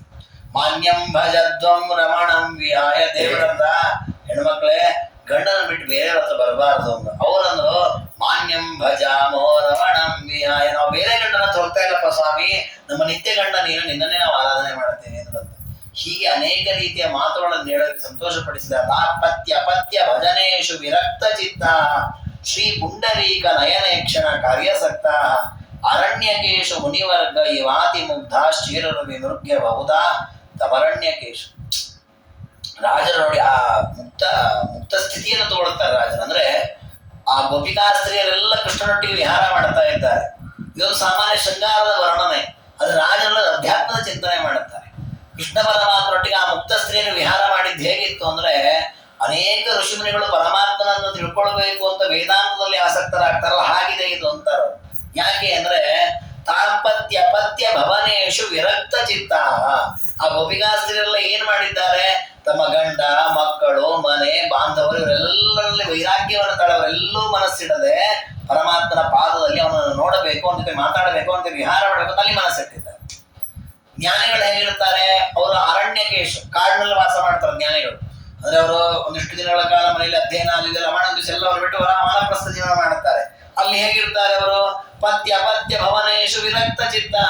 ಅವರು ಹೆಂಡತಿ ಮಕ್ಕಳು ಯಾವುದ್ರಲ್ಲೂ ಆಸಕ್ತರಾಗದೆ ಪರಮಾತ್ಮನ ಪಾದದಲ್ಲಿ ಆಸಕ್ತರಾಗಿ ಅವರು ಕೂತಿರ್ತಾರೆ. ಹಾಗಾಗಿ ಅವರು ಹೇಗೆ ಪರಮಾತ್ಮನಲ್ಲಿ ಆಸಕ್ತರಾಗಿ ಹೆಂಡತಿ ಮಕ್ಕಳು ಎಲ್ಲವನ್ನು ಬಿಟ್ಟದ್ದಕ್ಕೆ ದೇವರೇ ಅವರಿಗೆ ಸಿಗ್ತಾನೋ ಹಾಗೆ ಇವರು ಎಲ್ಲವನ್ನು ಬಿಟ್ಟು ಬಂದಿದ್ದಾರೆ, ಕೃಷ್ಣನೇ ಅವರಿಗೆ ಸಿಕ್ಕಿಬಿಟ್ಟ. ಹೀಗೆ ಕೃಷ್ಣ ಪರಮಾತ್ಮನನ್ನ ಪಡೆದು ದೊಡ್ಡ ಸೌಭಾಗ್ಯವನ್ನು ಹೊಂದಿದವರಾಗಿದ್ದಾರೆ ಎಲ್ಲ ಗೋಪಿಕಾಸ್ತೆಯರು. ಮಧುರ ವಚನ ದಕ್ಷಾಹ ತಂ ಜಗುಸ್ತಾತ್ಪರೋಕ್ಷಂ. ಕೃಷ್ಣ ಪರಮಾತ್ಮನನ್ನು ಪಡಿಬೇಕು ಅಂತ ಆಸೆ ಪಡಬಹುದು, ಪಡೆದೇ ಬಿಡುವ ಸೌಭಾಗ್ಯ ಇದೆ ಇವರದ್ದು. ಹಾಗೆ ಬಹಳ ದೊಡ್ಡ ಸೌಭಾಗ್ಯವಂತರು ಅಂತ ಅವ್ರನ್ನ ಪ್ರಶಂಸೆ ಮಾಡುತ್ತಾರೆ. ಯದು ತಿಲಕಗತೋಸ್ಮಾನ್ ಧೈರ್ಯ ಮಾತ್ರೇಣ ಹಿತ್ವಾ ತ್ಯಜಸಿ ಕಥಮಯಾಂಚ ಪ್ರಾಪ್ತ ಸಂಗಂ ನ ಚೇತ್ವಂ ತದಿದಮುಚಿತಮಸ್ಯ ಶ್ರೀಭೃತೋ ಯತ್ ಸಮರ್ಥ ಚರಣ ಕಮಲ ಧೂಲಿಸ್ತನ್ವಿತನವೀಂ ವಿಧಾತುಂ. ಕೃಷ್ಣ ಪರಮಾತ್ಮ ನಿನ್ನ ಪಾದದ ಧೂಳಿಯನ್ನ ತಾಯಿ ಕಲ್ಲಾಗಿರತಕ್ಕಂತಹ ಅಹಲ್ಯ ಉದ್ಧಾರಳಾಗಿದ್ದಾಳೆ. ಅಂತಹದ್ದು ನಮ್ಮನ್ನು ಉದ್ಧಾರ ನೀನು ಮಾಡಲ್ವಾ? ನಿನ್ನ ನನ್ನನ್ನು ಬಿಟ್ಟು ನೀನು ಎಲ್ಲೂ ನಮ್ಮನ್ನು ಕಳಿಸಬೇಡ, ನಮ್ಮನ್ನು ಉದ್ಧಾರ ಮಾಡಬೇಕು ಅಂತ ಪರಮಾತ್ಮನನ್ನ ಪ್ರಾರ್ಥನೆ ಮಾಡಿದ್ದಾರೆ. ಪರಮಾತ್ಮ ಅವರಿಗೆಲ್ಲ ಆಗಲಿಗೆಲ್ಲ ಅನುಗ್ರಹ ಮಾಡ್ತೇನೆ ಅಂತ ಹೇಳಿದ. ಅವರೆಲ್ಲ ಕೃಷ್ಣ ಪರಮಾತ್ಮ ಅವನ ಜೊತೆ ವ್ಯವಹಾರ ಮಾಡುವ ಅವಕಾಶ ಸಿಕ್ತಲ್ಲ ಅಂತ ಹೇಳಿ ಒಂದು ಕ್ಷಣ ಅಹಂಕಾರ ಪಟ್ರಂತ. ಅಂದ್ರೆ ನಾವು ಕೃಷ್ಣ ಜೊತೆಗೆ ವಿಹಾರ ಮಾಡ್ತೇವೆ ಇವತ್ತು ಅಂತ ಅಹಂಕಾರ ಪಟ್ರು. ಕೃಷ್ಣ ಮಾಯ ಆಗಿಬಿಟ್ಟ, ಕೃಷ್ಣನೇ ಕೃಷ್ಣ ಕಾಣಲಿಲ್ಲ ಅಂದ್ರೆ ಬಹಳ ವೇದನೆ ಆಯ್ತು. ವೇದನೆಯಾಗಿ ಅಕ್ಕ ಪಕ್ಕ ಎಲ್ಲ ಹುಡುಕ್ತಾ ಇದ್ದಾರೆ, ಅಲ್ಲಿದ್ದಾನ ಕೃಷ್ಣ, ಇಲ್ಲಿದ್ದ, ಎಲ್ಲಿ ನೋಡಿದ್ರೆ ಕೃಷ್ಣ ಇಲ್ಲವೇ ಇಲ್ಲ. ಅಶ್ವತ್ಥದ್ರುಮನ ಪ್ರಿಯ ಕಿಲ ಭವನ್ ಮಧ್ಯೆ ಸದಾ ವರ್ತತೆ ತಸ್ಮೈ ಜ್ಞಾಪಯ ಬಲ್ಲವಿ ಜನದಶಾಂ ಕಷ್ಟಾಮ ದೃಷ್ಟ ಪ್ರಿಯ. ಇವರು ಹುಡುಕ್ತಾ ಇದ್ದಾರೆ, ಎಲ್ಲಿದ್ದಾನೆ ಕೃಷ್ಣ, ಎಲ್ಲಿದ್ದಾನೆ ಕೃಷ್ಣ ಅಂತ. ಅದಕ್ಕೆ ದೇವರು ಕೆಲವೊಮ್ಮೆ ಹಾಗೆ ಮಾಡ್ತಾನಂತೆ, ತನ್ನ ದರ್ಶನ ಕೊಡ್ತಾನೆ, ಕೊಡದೇ ಇದ್ದಂತೆ ಮಾಡ್ತಾನೆ. ಜ್ಞಾನ ಬಂದಂತೆ ಮಾಡ್ತಾನೆ, ಜ್ಞಾನ ಬಾರದಂತೆ ಮಾಡ್ತಾನೆ. ಯಾಕೆ ಹಾಗೆ ಮಾಡ್ತಾನೆ ಅಂದ್ರೆ ಪರೀಕ್ಷೆ ಮಾಡೋದು, ಭಕ್ತರನ್ನು ಪರೀಕ್ಷೆ ಮಾಡ್ತಾನಂತ ದೇವರು. ಅಂದ್ರೆ ಭಕ್ತರದ್ದು ಎಷ್ಟು ದೃಢತೆ ಇದೆ, ಎಷ್ಟು ನನ್ನಲ್ಲಿ ಪ್ರೀತಿ ಭಕ್ತಿ ವಿಶ್ವಾಸ ಇದೆ, ಅದನ್ನು ಪರೀಕ್ಷೆ ಮಾಡ್ತಾನೆ. ಹಾಗೆ ಗೋಪಿಕಾಸುರನ ಪರೀಕ್ಷೆ ಮಾಡ್ತಾ ಇದ್ದಾನೆ. ಅವರಲ್ಲಿ ಎಷ್ಟಿದೆ ಭಕ್ತಿ ನೋಡೋಣ ಅಂತ. ಯಾಕೆಂದ್ರೆ ಇಷ್ಟೊಂದು ಮನೆಗೆ ಹೋಗ್ರಿ ಅಂತ ದೇವರು ಹೋಗ್ಲಿಲ್ಲ. ಅವರು ಈಗ ನಾನು ಕಾಣದೇ ಇದ್ದಂಗೆ ಆದಾಗಾದ್ರೂ ಹೋಗ್ತಾರ ವಾಪಸ್ ಮನೆಗೆ ನೋಡೋಣ ಅಂತ. ಮನೆಗೆ ಹೋಗ್ಲಿಲ್ಲ ಅಂತ ಅವ್ರು ಮತ್ತೇನ್ ಮಾಡಿದ್ರು? ಒಂದೊಂದು ವೃಕ್ಷವನ್ನ ಮಾತ್ರ ನಡೆಸ್ತಾ ಇದ್ದಾರೆ. ಅಶ್ವತ್ಥ ವೃಕ್ಷ ಹತ್ರ ಕೇಳಿದಂತ, ಅಶ್ವತ್ಥ ವೃಕ್ಷ ನಿನ್ನನ್ನ ಎಲ್ಲರೂ ಪೂಜೆ ಮಾಡುತ್ತಾರೆ. ಯಾಕೆ ಅಂದ್ರೆ ನಿನಗೆ ತ್ರಿಮೂರ್ತಿಗಳು ನಿನ್ನಲ್ಲಿ ಸನ್ನಿಹಿತರಾಗಿದ್ದಾರೆ. ಅದರಲ್ಲಿ ವಿಶೇಷವಾಗಿ ಮಧ್ಯದಲ್ಲಿ ವಿಷ್ಣು ಇರುತ್ತಾನೆ. ಹಾಗಾಗಿ ಆ ವಿಷ್ಣು ಹೇಳೋದು ಸ್ವಲ್ಪ ನಾವು ಬಹಳ ಕಷ್ಟಪಡ್ತಾ ಇದ್ದೇವೆ. ಇಲ್ಲಿ ಕೃಷ್ಣ ಇಲ್ಲ ಅಂತ ಒದ್ದಾಡ್ತಾ ಇದ್ದೀವಿ. ನೋದೆ ಹೆಂಗ ವಿಯೋಗ ರೋಗ ರಹಿತಾನ್ ತೊಂಬರ್ತ್ಯತಾಂ ಆಶ್ರಯ. ಇಲ್ದಿದ್ರೆ ನಮಗೂ ನಿನ್ನಂಗೆ ಮರ ಆಗುವಂತ ಶಾಪ ಕೊಟ್ಬಿಟ್ರಿ, ನಾವು ಮರ ಆಗಿಬಿಡ್ತೇವೆ. ನಾವು ಈ ಸಹಿಸ್ಕೊಳ್ಳಿಕ್ಕೆ ಆಗ್ತಾರೆ ಕೃಷ್ಣನ ವಿಯೋಗವನ್ನ. ಕೃಷ್ಣ ಎಲ್ಲಿದ್ದ ತಿಳಿಸಿಕೊಡು ಅಂತ ಕೇಳುತ್ತಾರೆ. ಅಶ್ವತ್ಥ ಇಲ್ಲಿ ಮಾತಾಡಲ್ಲ. ಮೂಲಾಸೇಚನ ಪೂರ್ವಕಂ ಪರಿಸರಂ ಸ್ವಾಮಾರ್ದ್ರ ವಸ್ತ್ರ ಪುಮಾನ್ ಸ್ವಾಭೀಷ್ಟಂ ಲಭತೆ ಕಿಲ ಪ್ರತಿವನಂ ವಿಶ್ವಚ್ಚರಂತೀರ್ಬದ. ಆನಂತರ ಬೇಸರವಾಗಿ ಶಾಪ ಕೊಟ್ಬಿಟ್ರಂತ ಅಶ್ವತ್ಥ ರಕ್ಷಕ. ನೀನು ಏನ್ ಕೇಳಿದ್ರು ನಮ್ಗೆ ವರವನ್ನ, ನಮ್ಮ ಕೃಷ್ಣಲ್ಲಿದ್ದಾನೆ ತೋರಿಸಿ ಕೊಡ್ತಾ ಇಲ್ಲ ನೀನು. ಹಾಗಾಗಿ ನಿನ್ನನ್ನ ಕೆಲವು ದಿವಸ ಸೇವೆ ಮಾಡದೇ ಇರಲಿ ಅಂತ ಶಾಪ ಕೊಟ್ಟು ಅಂತ ಹೋದ್ರಂತ. ಅಂದ್ರೆ ಅಶ್ವತ್ಥ ವೃಕ್ಷಕ್ಕೆ ನಿತ್ಯ ಪ್ರದಕ್ಷಿಣೆ ನಮಸ್ಕಾರ ಮಾಡೋ ಹಾಗಿಲ್ಲ, ಮಂಗಳವಾರ ಕೆಲವು ವಾರಗಳು ಮಾಡಬಾರದು ಅಂತ ಇದೆ. ಅದು ಆ ರೀತಿ ಅದನ್ನ ರಾಜರ ಕಲ್ಪನೆ ಮಾಡಿದ್ರು, ಶಾಪ ಕೊಟ್ಟದಕ್ಕೆ ಹಾಗಾಯ್ತು ಅಂತ. ಮುಂದೆ ಹೋಗಿದ್ದಾರೆ. ಮುಂದೆ ಹೋಗಿ ಇನ್ನೊಂದು ವೃಕ್ಷವನ್ನು ಕೇಳಿಕೊಂಡಿದ್ದಾರೆ. ಹಲಸಿನ ವೃಕ್ಷ ಕೇಳಿದ್ರಂತೆ, ಕೃಷ್ಣನನ್ನು ನೋಡಿದ್ದೀಯಾ ನೀನು, ನಿನಗೇನಾದ್ರು ಗೊತ್ತಾ? ಅದೂ ಮಾತಾಡ್ಲಿಲ್ಲ. ಸಿಟ್ಟು ಬಂತಂತೆ, ಯಾರು ನಿನ್ನನ್ನು ಸ್ವೀಕಾರಣೆ ಮಾಡದೇ ಇರಲಿ ಅಂತ. ಯಾಕಂದ್ರೆ ದಪ್ಪವಾಗಿರುತ್ತೆ, ಮುಳ್ಳಿರುತ್ತೆ. ಅದಕ್ಕೆ ಆ ರೀತಿ ಶಾಪ ಕೊಟ್ರಂತೆ. ಅಲ್ಲಿಂದ ಮುಂದಕ್ಕೆ ಹೋದ್ರಂತೆ. ಅಸ್ಮಾಕಂ ನಹಿಯ ಶೃಣೋತಿ ವದನಂ ಪ್ರತ್ಯುತ್ತರಂ ವಕ್ತಿರೋ ಮೂಕೋಸೋಪದಿರಾಗ್ರಣೀಶ್ಚ ಭವತು ಸ್ವಂತಸ್ಥಿತೋಪ್ಯಚ್ಯುತ. ಅವ್ರು ಯಾಕೆ ಸಿಟ್ಟು ಬರ್ತಾ ಇದೆ? ಇಷ್ಟು ವೃಕ್ಷಗಳಿವೆ, ಎಲ್ಲ ವೃಕ್ಷಗಳೊಳಗೂ ಪರಮಾತ್ಮ ಇದ್ದೇ ಇದ್ದಾನೆ, ಇದ್ರೂ ಒಬ್ರು ಹೇಳ್ತಾ ಇಲ್ಲಲ್ಲ ಕೃಷ್ಣ ಇಲ್ಲಿದ್ದಾನೆ ಅಂತ. ಎಂಥವ್ರು ಇವರೆಲ್ಲ ಅಂತ ಹೇಳಿ ಅಷ್ಟು ಸಿಟ್ಟು ಬರ್ತಾ ಇದೆ, ಕೃಷ್ಣ ಸಿಗ್ತಾ ಇಲ್ಲ ಅಂತ. ಹೇ ಜಾತಿ ಮಾಲತಿ ತುಳಸಿ ಮಲ್ಲಿಕಾಗ್ರೆ ಯೋಗಂ ಸಮಾಧಿಶತ ಯೋಗಿ ಜನಪ್ರಿಯಸ್ಯ. ಅನೇಕ ಬಳ್ಳಿಗಳು, ತುಳಸಿ ಮೊದಲಾದ ಸಣ್ಣ ಸಣ್ಣ ಗಿಡಗಳು, ಅವುಗಳನ್ನು ಕೇಳಿದ ಕೃಷ್ಣನನ್ನು ನೋಡಿದ್ದೀರಾ, ಕೃಷ್ಣನನ್ನು ತೋರಿಸಿ. ನಿತ್ಯ ಕೃಷ್ಣನ ಸಂಘ ಪಡಿತೀರ ನೀವೆಲ್ಲ, ನೋಗ ಕೃಷ್ಣನನ್ನು ತೋರಿಸಿ ಅಂತ ಕೇಳ್ತಾ ಇದ್ದಾರೆ. ವೃಂದಾವನಂ ಕಿಲವನಂ ಭವದೀಯ ವಾಸ ಚಾಂದ ಪ್ರಮೋದಕರ ಚಾರುಕರಾಭಿರಾಮ. ಬೇರೆ ಬೇರೆ ರೀತಿಯಲ್ಲಿ ಆ ವೃಂದಾವನವನ್ನು ಸ್ತೋತ್ರ ಮಾಡಿದರು. ಗಚ್ಚಂತ ಪತ್ಯರು ಗತಿನಾಸುನಯಿತ ವಕ್ಷಂತಿ ಗಾಢಂ ಪರಿರಂಭಿಣಿ. ಆಮೇಲೆ ಸರೋವರದ ಹತ್ರ ಹೋದ್ರಂತೆ, ಅಲ್ಲಿರೋ ಕಮಲಗಳನ್ನ ಕೇಳಿದ್ರಂತೆ, ಪ್ರಾಣಿಗಳನ್ನ ಕೇಳ್ತಾ ಇದ್ದಾರೆ, ಹುಣಸೆ ವೃಕ್ಷವನ್ನ ಕೇಳಿದ್ರು. ಯಾರು ಉತ್ತರ ಕೊಡ್ತಾ ಇದ್ರು. ಹೇಮಾದವಿ ಪ್ರಾಂತ ನಿಗೂಢವಲ್ಲಿ ಕಂದರ್ಪ ಮನ್ಮಥನನ್ನ ಕೇಳಿದಂತೆ, ಮನ್ಮಥನಿಗೆ ಬೈದು ಬಿಟ್ರಂತೆ. ಏನು ಮನ್ಮಥ ನೀನು ನಮಗೆ ಕಾಮೋದ್ದೀಪನ ಮಾಡಿದ್ದಿ, ಆದ್ರೆ ಆ ಕಾಮಿತಾರ್ಥ ಕೊಡುವ ಪರಮಾತ್ಮನೇ ಕಾಣಂತೆ ಮಾಡಿದ್ದ, ಅವನನ್ನು ಬೈತಾ ಇದ್ದಾರೆ. ಹೇ ಪಾರಿಜಾತ ಸುರ ಸಂಸದಿ ಗೀತ ದಾತ ಶ್ರೀನಂದ ನಂದನ ಮುದೀರಯ ಸಿದ್ಧ ಗಮ್ಯಂ. ಪಾರಿಜಾತ ವೃಕ್ಷವನ್ನು ನಾವು ಕೇಳಿದಂತೆ, ಪಾರಿಜಾತ ದೇವಲೋಕದಲ್ಲಿರೋ ವೃಕ್ಷನೇನೋ, ಕೇಳಿದ್ದನ್ನೆಲ್ಲ ಕೊಡ್ತಿ ಅಂತ ಹೇಳ್ತಾರೆ. ಪರಮಾತ್ಮ ಎಲ್ಲಿದ್ದಾನೆ ಅಂತ ಹೇಳು ಒಂದು ಸ್ವಲ್ಪ ನಮಗೆ. ಸಿದ್ಧಗಮ್ಯಂ ರತ್ನಾನಿ ರಾಶಿರುವಿಧಾನಕ್ಕೆ ನಾಶ್ರಿತಾನ ಅಸ್ಮಭ್ಯ ಅಚ್ಯುತ ಹರಿನ್ ಮಣಿಮೇವದೆ. ನೀನು ಬೇಕಾದಷ್ಟೆಲ್ಲ ರತ್ನಗಳನ್ನೆಲ್ಲ ಕೊಡ್ತಿ ಅಂತ ಹೇಳ್ತಾರೆ. ಯಾಕಂದ್ರೆ ದೇವಲೋಕದ ವೃಕ್ಷಗಳೆಲ್ಲವೂ ಕಲ್ಪವೃಕ್ಷದಂತೆ ಬೇಕಾದನ್ನು ಕೊಡ್ತಾವೆ. ಅದೇ ಪಾರಿಜಾತ ವೃಕ್ಷ ಕೇಳಿ ನೀನ್ ಬೇಕಾದಷ್ಟು ರತ್ನ ಕೊಡ್ತಿ ಅಂತ ಕೇಳಿದ್ದೇವೆ, ನಮಗೊಂದು ನೀಲಮಣಿ ಬೇಕು. ಯಾವ ನೀಲಮಣಿ? ಕೃಷ್ಣನೆಂಬ ನೀಲಮಣಿ, ಆ ಮಣಿಯನ್ನು ಕೊಡು ಅಂತ ಕೇಳಿದ್ರಂತೆ. ಅದು ಏನು ಉತ್ತರವನ್ನ ಕೊಡ್ಲಿಲ್ಲ. ತದಂಘ್ರಿ ಲಾಭೇನ ನಿಜಾವಮಾನ ವಿಶಂಕಿ ಚೇತಾನ ದಿಶೆ ನಿಜಂನಃ ಸಹೋದರೋಯಂ ನನು ಸಿಂಧು ಪುತ್ರ್ಯ ಸಹಸ್ರ ನೇತ್ರಾರ್ಹಣ ತೃಪ್ತ ವೃತ್ತಿ. ಅದಕ್ಕೆ ಆ ಗೋಪಿಕಾಶ್ರೇ ಅನ್ಕೊಂಡ್ರಂತೆ, ಈ ಪಾರಿಜಾತ ವೃಕ್ಷವನ್ನು ಕೇಳಬಾರದು, ಉತ್ತರ ಕೊಡಲ್ಲ ಗ್ಯಾರಂಟಿ. ಯಾಕೆ ಅಂದ್ರೆ ಎಷ್ಟೇ ಅಂದ್ರೆ ಲಕ್ಷ್ಮೀ ಸಹೋದರ ಇದು. ಹಾಗಾಗಿ ಲಕ್ಷ್ಮೀ ಗಂಡನನ್ನು ನಾವು ಕೇಳಲಿಕ್ಕೆ ಹೊರಟ್ಬಿಟ್ಟಿದ್ದೇವೆ. ಹಾಗಾಗಿ ಎಷ್ಟೇ ಆದ್ರೂ ಪಾಪ ತನ್ನ ಅಕ್ಕನಿಗೆ ಅವಮಾನ ಆಗತ್ತೆ, ಬೇಸರ ಆಗತ್ತೆ ಅಂತ ಹೇಳಿ ಕೃಷ್ಣನ ತೋರಿಸಿಕೊಡಲ್ಲ, ಇದಾದ್ರೂ ಕೇಳೋದು ಬೇಡ ಅಂತ ಮುಂದಕ್ಕೆ ಹೋದ್ರಂತೆ. ಯಮುನಾ ನದಿಯನ್ನು ಕೇಳಿದ್ದಾರೆ. ಕಾಲೆಂದಿತ್ವ ಮಘಾನ್ವಿತಾನ ವಿರದ ಕೃತ್ವಾ ಪವಿತ್ರಾತ್ಮ. ಎಂತೆಂತಹ ಪಾಪಿಗಳು ಬಂದು ಸ್ನಾನ ಮಾಡಿರೋ ಪಾಪವನ್ನು ಕಳೆದು ಪರಮಾತ್ಮನ ಒಂದಿರಕ್ಕೆ ಕಳಿಸ್ತೀನಿ ಅಂತಹ ಪ್ರಸಿದ್ಧಿ ಇದೆ ನಿನಗೆ, ನಮಗೊಂಚರ ಪರಮಾತ್ಮನ ಹತ್ರ ಕಳಿಸಲ್ಲ, ಎಲ್ಲಿಂದ ನಾ ಪರಮಾತ್ಮನ ತೋರಿಸು ಅಂತ ಕೇಳ್ತಾರೆ. ಹೀಗೆ ಅಷ್ಟು ಪರಮಾತ್ಮನ ಕಾಣಬೇಕು ಅಂತ ಹಂಬಲದಲ್ಲಿದ್ದಾರೆ. ಸ್ಮರೇಣ ಸ್ಮಾರಯನ್ ಶೌರ್ಯಂ ಪ್ರಯಚ್ಛತಿ ನಮಸ್ಸಖಿ ಪರಪುಷ್ಪಸ್ಸ ವಿಸ್ಪಷ್ಟಂ ಪೋಷ್ಟೋರ್ ವೈ ವಿಪ್ರಲಂಬಕ. ಯಾವ ರೀತಿಯಲ್ಲಿ ಯಾವ ಸ್ವರದಲ್ಲಿ ಹೇಗೆ ಕರೆದು ಕೃಷ್ಣ ಕಾಣ್ತಾ ಇಲ್ಲ. ಎಲ್ಲಿದ್ದಾನೆ ಕೃಷ್ಣ, ಎಲ್ಲಿದ್ದಾನೆ ಕೃಷ್ಣ. ರಾಸಿ ಸಾರೋಸಿ ಸ್ವರಸ ಮೇಹಿಮೆ ಮಹಿಮಾಮಿಯ. ಈ ಪ್ರಸಂಗದಲ್ಲಿ ರಾಜರು ಅನೇಕ ಅಪೂರ್ವವಾದ ಕಾವ್ಯದ ಶೋಭೆಯನ್ನ ಈ ಗ್ರಂಥದಲ್ಲಿ ತೋರಿಸ್ತಾರೆ. ಕಾವ್ಯದಲ್ಲಿ ಏಕಾಕ್ಷರ ಶ್ಲೋಕ ಅಂತ ಇರ್ತದೆ, ದ್ವ್ಯಕ್ಷರ ಶ್ಲೋಕ ಅಂತ ಇರ್ತದೆ, ಆಮೇಲೆ ಯಮಕಾಲಂಕಾರದ ಶ್ಲೋಕಗಳು ಅಂತಿರ್ತವೆ. ಅಂದ್ರೆ ಏನದು ಅಂದ್ರೆ ಇಡೀ ಶ್ಲೋಕದಲ್ಲಿ ಒಂದೇ ಅಕ್ಷರ ಇರ್ತದೆ, ಇನ್ನೊಂದು ಅಕ್ಷರವೇ ಇರೋದಿಲ್ಲ. ಅದೇ ಇಲ್ಲೂ ಕೂಡ ಆ ರೀತಿಯ ಶ್ಲೋಕವನ್ನು ರಚನೆ ಮಾಡಿದ್ದಾರೆ. ತಥಾ ತಥಾ ತೀತ ತತ್ವ ತತಿ ತಾತೋ ತತೆ ತು ತತ್. ಬರೀ ತಕಾರವೇ ಇದೆ. ಏನಂದ್ರೆ ಎಲ್ಲ ಕಡೆ ವ್ಯಾಪ್ತನಾದ, ತತ್ ಅಂದ್ರೆ ವ್ಯಾಪ್ತನಾದಂತಹ ಪರಮಾತ್ಮ ಎಲ್ಲಿ ತುತ್ ಎಲ್ಲಿ ಪ್ರವಿಷ್ಟನಾಗಿದ್ದಾನೆ ಅದನ್ನು ತಿಳಿದು ನೀವು ಒಬ್ಬರು ಹೇಳ್ತಾ ಇಲ್ಲಲ್ಲ. ಎಂತಹ ಒಂದು ಘೋರದ ಪಾಪವನ್ನು ನಾವು ಮಾಡಿರಬಹುದು, ಇದರಿಂದ ನಮ್ಮನ್ನು ತಾರಣ ಮಾಡೋರು ಯಾರು? ಆ ರೀತಿಯಲ್ಲೆಲ್ಲ ಪಾಪ ತಮ್ಮ ಕೂಗನ್ನು ಕೂಗ್ತಾ ಇದ್ದಾರೆ. ಅದೇ ರೀತಿ ಇತ್ತಂ ಗಿನಾಕಾಪಿ ತಮರ್ಚಯಂತಿ ಯಂ ತೀವ್ರ ಯೋಗೈರ್ಮನಯೋಗುರಂತೆ ದಂತೇತಿ ಮತ್ಮಾಗಲಿತಾತ್ಮಹಾರ ಹಾರಾಮ ಕೃಷ್ಣೇತ್ಯ ಪದಚ್ಯುತಾರ್ಥ.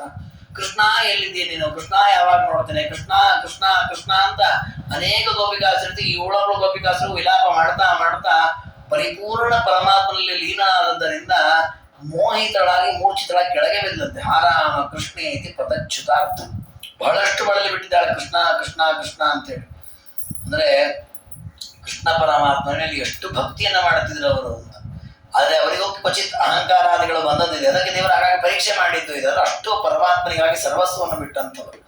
ವಿರಹವನ್ನಿ ಫಲಾಮಲಯಾನಿಲ ಜಗದವಾಖಿಲ ಧಾಮಲಯಾನಿಲ. ವಸ್ತು ತಂಪಾದಂತಹ ಕಾಲ ಅದು. ಅರ ಸ್ತ್ರೀಯರಂತಾರೆ ಗೋಪಿಕಾಸ್ತ್ರೀಯರು, ಸುಡ್ತಾ ಇದೆ ನಮ್ಮನ್ನ ಮೈ ಅಂತ ಹೇಳ್ತಾರೆ. ಅವರು ಬಹಳ ಬಿಸಿ ಇದೆ ಈ ಕಾಲ, ಚೆನ್ನಾಗಿಲ್ಲ ಅಂತ. ಆ ರೀತಿಯಲ್ಲಿ ಪರಮಾತ್ಮನಲ್ಲಿ ಆಸಕ್ತರಾಗಿ ಎಲ್ಲಿದ್ದಾನೆ ಪರಮಾತ್ಮ ಅಂತ ಹೋಗ್ತಾ ಇದ್ದಾರೆ. ಆಮೇಲೆ ವೃಕ್ಷಗಳನ್ನ ಬಂದು ಸ್ತೋತ್ರ ಮಾಡ್ತಾರೆ, ಅಲ್ಲಲ್ಲಿ ದೇವರನ್ನು ಸ್ತೋತ್ರ ಮಾಡ್ತಾ ಇದ್ದಾರೆ. ಕಮಲಾಸನಾಚ್ಚ ಭವತೋ ಭವತೋ ಮಹತೀಂದಿರಾ ಕಿಲ ತಯಾಲತಯ ತರುವದ್ಭವಾನ್ ಪರಿವೃತೋರಿವೃತೋ ದಯದಾವಸೇದ ಮನುತೆ ಮನುತೆ. ಇದು ಯಮಕಾಲಂಕಾರದ ಅನೇಕ ಪದ್ಯಗಳನ್ನು ರಚನೆ ಮಾಡಿದ್ದಾರೆ ರಾಜರು. ಯಮಕಾಲಂಕಾರ ಅಂದ್ರೆ ಅದೇ ಶಬ್ದಗಳು ಬರಬೇಕು, ಅರ್ಥ ಬೇರೆ ಆಗ್ಬೇಕು. ಕಮಲಾಸನಾಚ್ಚ ಭವತೋ ಭವತೋ. ಇಲ್ಲಿ ಭವತೋ ಭವತೋ ಎರಡೂ ಶಬ್ದ ಒಂದೇ ಶಬ್ದ, ಅರ್ಥ ಬೇರೆ. ಒಂದು ಕಡೆ ಭವ ಶಬ್ದಕ್ಕೆ ರುದ್ರದೇವರು ಅಂತ ಅರ್ಥ, ಇನ್ನೊಂದು ಕಡೆ ಅಭವ ಶಬ್ದಕ್ಕೆ ಸೃಷ್ಟಿಯೇ ಇಲ್ಲದವನು ಅಂತ ಅರ್ಥ. ಅಂದ್ರೆ ದೇವರು ಬ್ರಹ್ಮದೇವರಿಗಿಂತ ರುದ್ರದೇವರಿಗಿಂತ ಉತ್ತಮ. ಯಾಕೆ ಅಂದ್ರೆ ಇವರಿಗೆಲ್ಲ ಹುಟ್ಟಿದೆ, ಅವನ ಅಭವ, ಅವನಿಗೆ ಹುಟ್ಟೇ ಇಲ್ಲ. ಮಹತೀಂದಿರ ಕಿಲ ತಯ ಲತಯ. ಲತಯ ಲತಯ ಎರಡು ಬಾರಿ ಇದೆ. ಒಂದು ಕಡೆ ಕಿಲ ತಯ ಅಂತ ಶಬ್ದ, ಇನ್ನೊಂದು ಕಡೆ ಲತಯ ಅಂತ. ಅಂದ್ರೆ ಒಂದು ಕಡೆ ಬಳ್ಳಿ ಅಂತ ಅರ್ಥ, ಇನ್ನೊಂದು ಕಡೆ ಅವಳಿಂದ. ಅಂದ್ರೆ ಲಕ್ಷ್ಮೀದೇವಿಗಿಂತಲೂ ಉತ್ತಮನಾದವನು ಪರಮಾತ್ಮ. ಲಕ್ಷ್ಮೀದೇವಿ ನಿನ್ನನ್ನು ಆಶ್ರಯಿಸಿದ್ದಾರೆ. ಹೇಗೆ ಆಶ್ರಯಿಸಿದ್ದಾರೆ? ತರುವಧ್ವವಾನ್ ಪರಿವೃತ. ಒಂದು ವೃಕ್ಷವನ್ನ ಬಳ್ಳಿ ಯಾವ ರೀತಿ ಆಶ್ರಯಿಸಿಕೊಂಡಿರ್ತದೋ ಆ ವೃಕ್ಷದ ಪೂರ್ಣ ಅವಲಂಬನೆಯಲ್ಲಿ ಬಳ್ಳಿ ಬೆಳೆಯುತ್ತೆ. ಹಾಗೆ ಲಕ್ಷ್ಮೀದೇವಿ ಪ್ರತಿಕ್ಷಣ ನಿನ್ನನ್ನು ಆಶ್ರಯಿಸಿದ್ದಾಳೆ. ಅಂತಹ ದೇವರೇ ನಮ್ಮ ಮೇಲೆ ಯಾವಾಗ ದಯೆಯನ್ನ ಮಾಡ್ತೀಯಪ್ಪ ಅಂತ ಈ ರೀತಿಯ ಅನೇಕ ಶ್ಲೋಕಗಳಿಂದ ಪರಮಾತ್ಮನನ್ನ ಪ್ರಾರ್ಥನೆ ಮಾಡಿದ್ದಾರೆ. ಕಾಚಿನ್ಮುಕುಂದ ಮುಖ ಸಾರ ಸಸೌರ ಭಾಟ್ಯಂ ತಾಂಬೂಲ ಚರ್ವಿತಮ ಭಕ್ಷಯದಂಬುಜಾಕ್ಷಿ. ಅದು ಕೆಲವು ಹುಚ್ಚಿಡಿಯೋದು ಅಂತಾರಲ್ಲ, ಹಾಗಾಗಿಬಿಟ್ಟಿದೆ ಅವರಿಗೆ. ಕೃಷ್ಣನ ಹುಚ್ಚಿಡಿದು ಬಿಟ್ಟಿದೆ, ಕೃಷ್ಣ ಸಿಗ್ತಾ ಇಲ್ಲ ಅಂತ. ಅದಕ್ಕೆ ಅವರು ಮಾಡುವ ಪ್ರತಿಯೊಂದು ಕೆಲಸದಲ್ಲೂ ಕೃಷ್ಣನ ಕಾಣ್ತಾ ಇದ್ದಾರೆ. ಒಬ್ಳು ಯಾರೋ ತಾಂಬೂಲ ತಿಂತಾ ಇಲ್ಲಂತೆ. ಯಾಕೆ ಅಂದ್ರೆ ಕೃಷ್ಣ ಸ್ವಲ್ಪ ಹೊತ್ತಿಗೆ ಬರ್ತಾನೆ, ಅವನಿಗೆ ನನ್ನ ತುಟಿ ನನ್ನ ನಾಲಿಗೆ ಕೆಂಪಾಗಿ ಸುಂದರವಾಗಿ ಕಾಣಬೇಕಲ್ಲ, ಅದಕ್ಕೆ ಈಗಿಂದಲೇ ನಾನು ಕೆಂಪು ಮಾಡ್ಕೊಳ್ತೀನಿ ಅಂತ ಅವಳು ಪ್ರಯತ್ನ ಮಾಡ್ತಾ ಇಲ್ಲ. ಅನ್ಯಾತ ರಂಸ ಪರಿಲಂಬಿತ ಪಾಣಿ ಪದ್ಮ ಧನ್ಯ ಸ್ಫುರನ್ ಮಕರ ಕುಂಡಲ ಶೋಭಿಗಂಡಂ.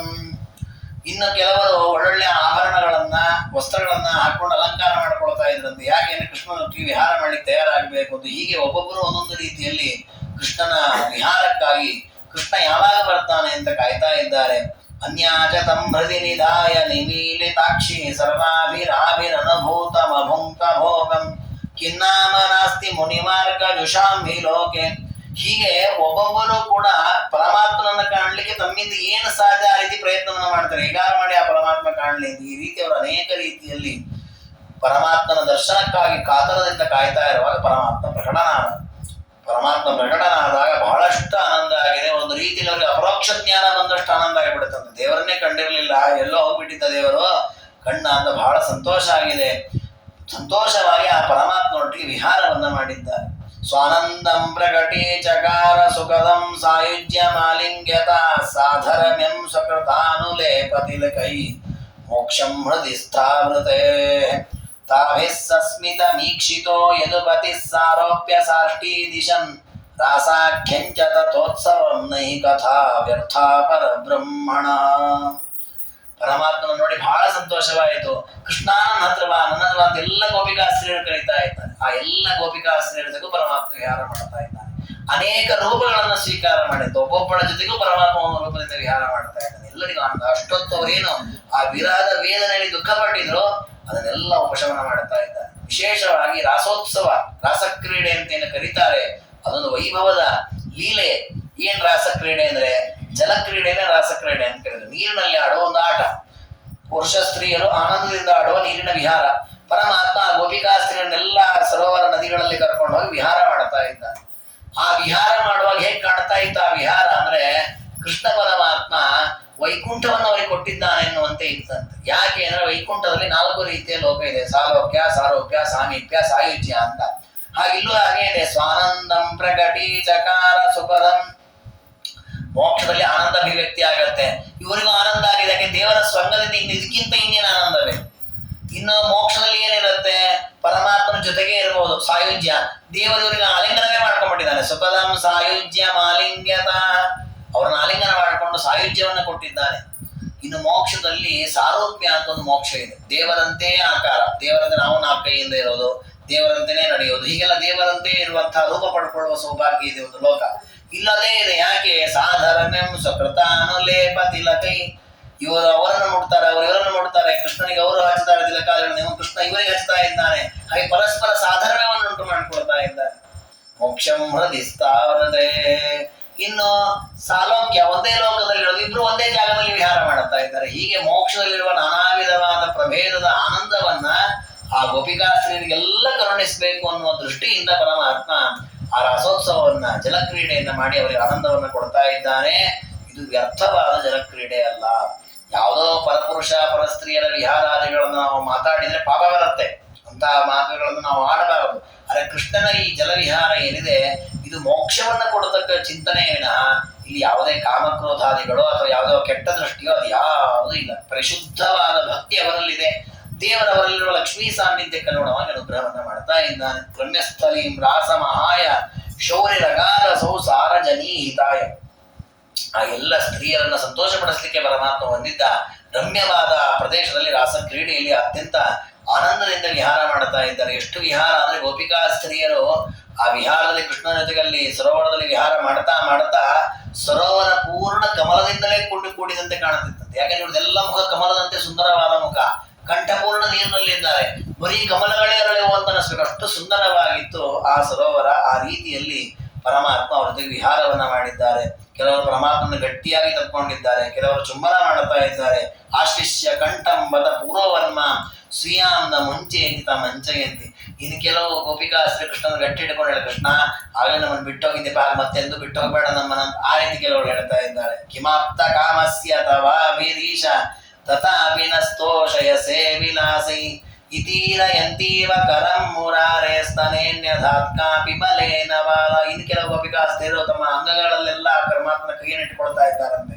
ಯಾಕೆಂದ್ರೆ ಕೃಷ್ಣ ಈಗ ಸಾಮಾನ್ಯವಾಗಿ ನಾವು ಒಬ್ಬರ ತಿನ್ನೋರು ಕೇಳಿಸ್ಕೊಳ್ತಿರ್ತೇವೆ, ಆವಾಗ ಅವ್ರೇನಂತಾರೆ ಅವ್ರಿಗೆ ಬೇಕಾಗಿದೆ ಇಸ್ಕೊಂಡ್ರು ಅಂತ.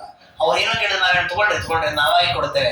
ಹಾಗೆ ಗೋಪಿಕಾಸ್ತಿರು ತಾವೇ ಕೃಷ್ಣನ ಕೈಗಳನ್ನ ತಮ್ಮ ಮೈ ಮೇಲೆಲ್ಲ ಇಟ್ಕೊಳ್ತಾ ಇದ್ದಾರಂತೆ. ಯಾಕೆ ಅಂದ್ರೆ ಕೃಷ್ಣ ನಮ್ಮಿಂದ ನಿನಗೆ ಏನಾಗ್ಬೇಕಪ್ಪ, ನಮ್ಮಿಂದ ನಿನಗೆ ಆಪ್ತಕಾಮಸ್ಯ ತವಾಗೀರೀಶ, ಆಪ್ತಕಾಮಸ್ಯ ಕಾಸ್ಪೃಹ ಅಂತ ವೇದವೇ ಹೇಳಿದೆ. ಪರಮಾತ್ಮನಿಗೆ ಈ ಜಗತ್ತಲ್ಲಿರೋ ಒಂದು ತೃಣದಿಂದ ಆರಂಭಿಸಿ ಲಕ್ಷ್ಮೀದೇವಿ ಪರ್ಯಂತ ಯಾವುದರಿಂದ ಏನೂ ಬೇಕಾಗಿಲ್ಲ ದೇವರಿಗೆ.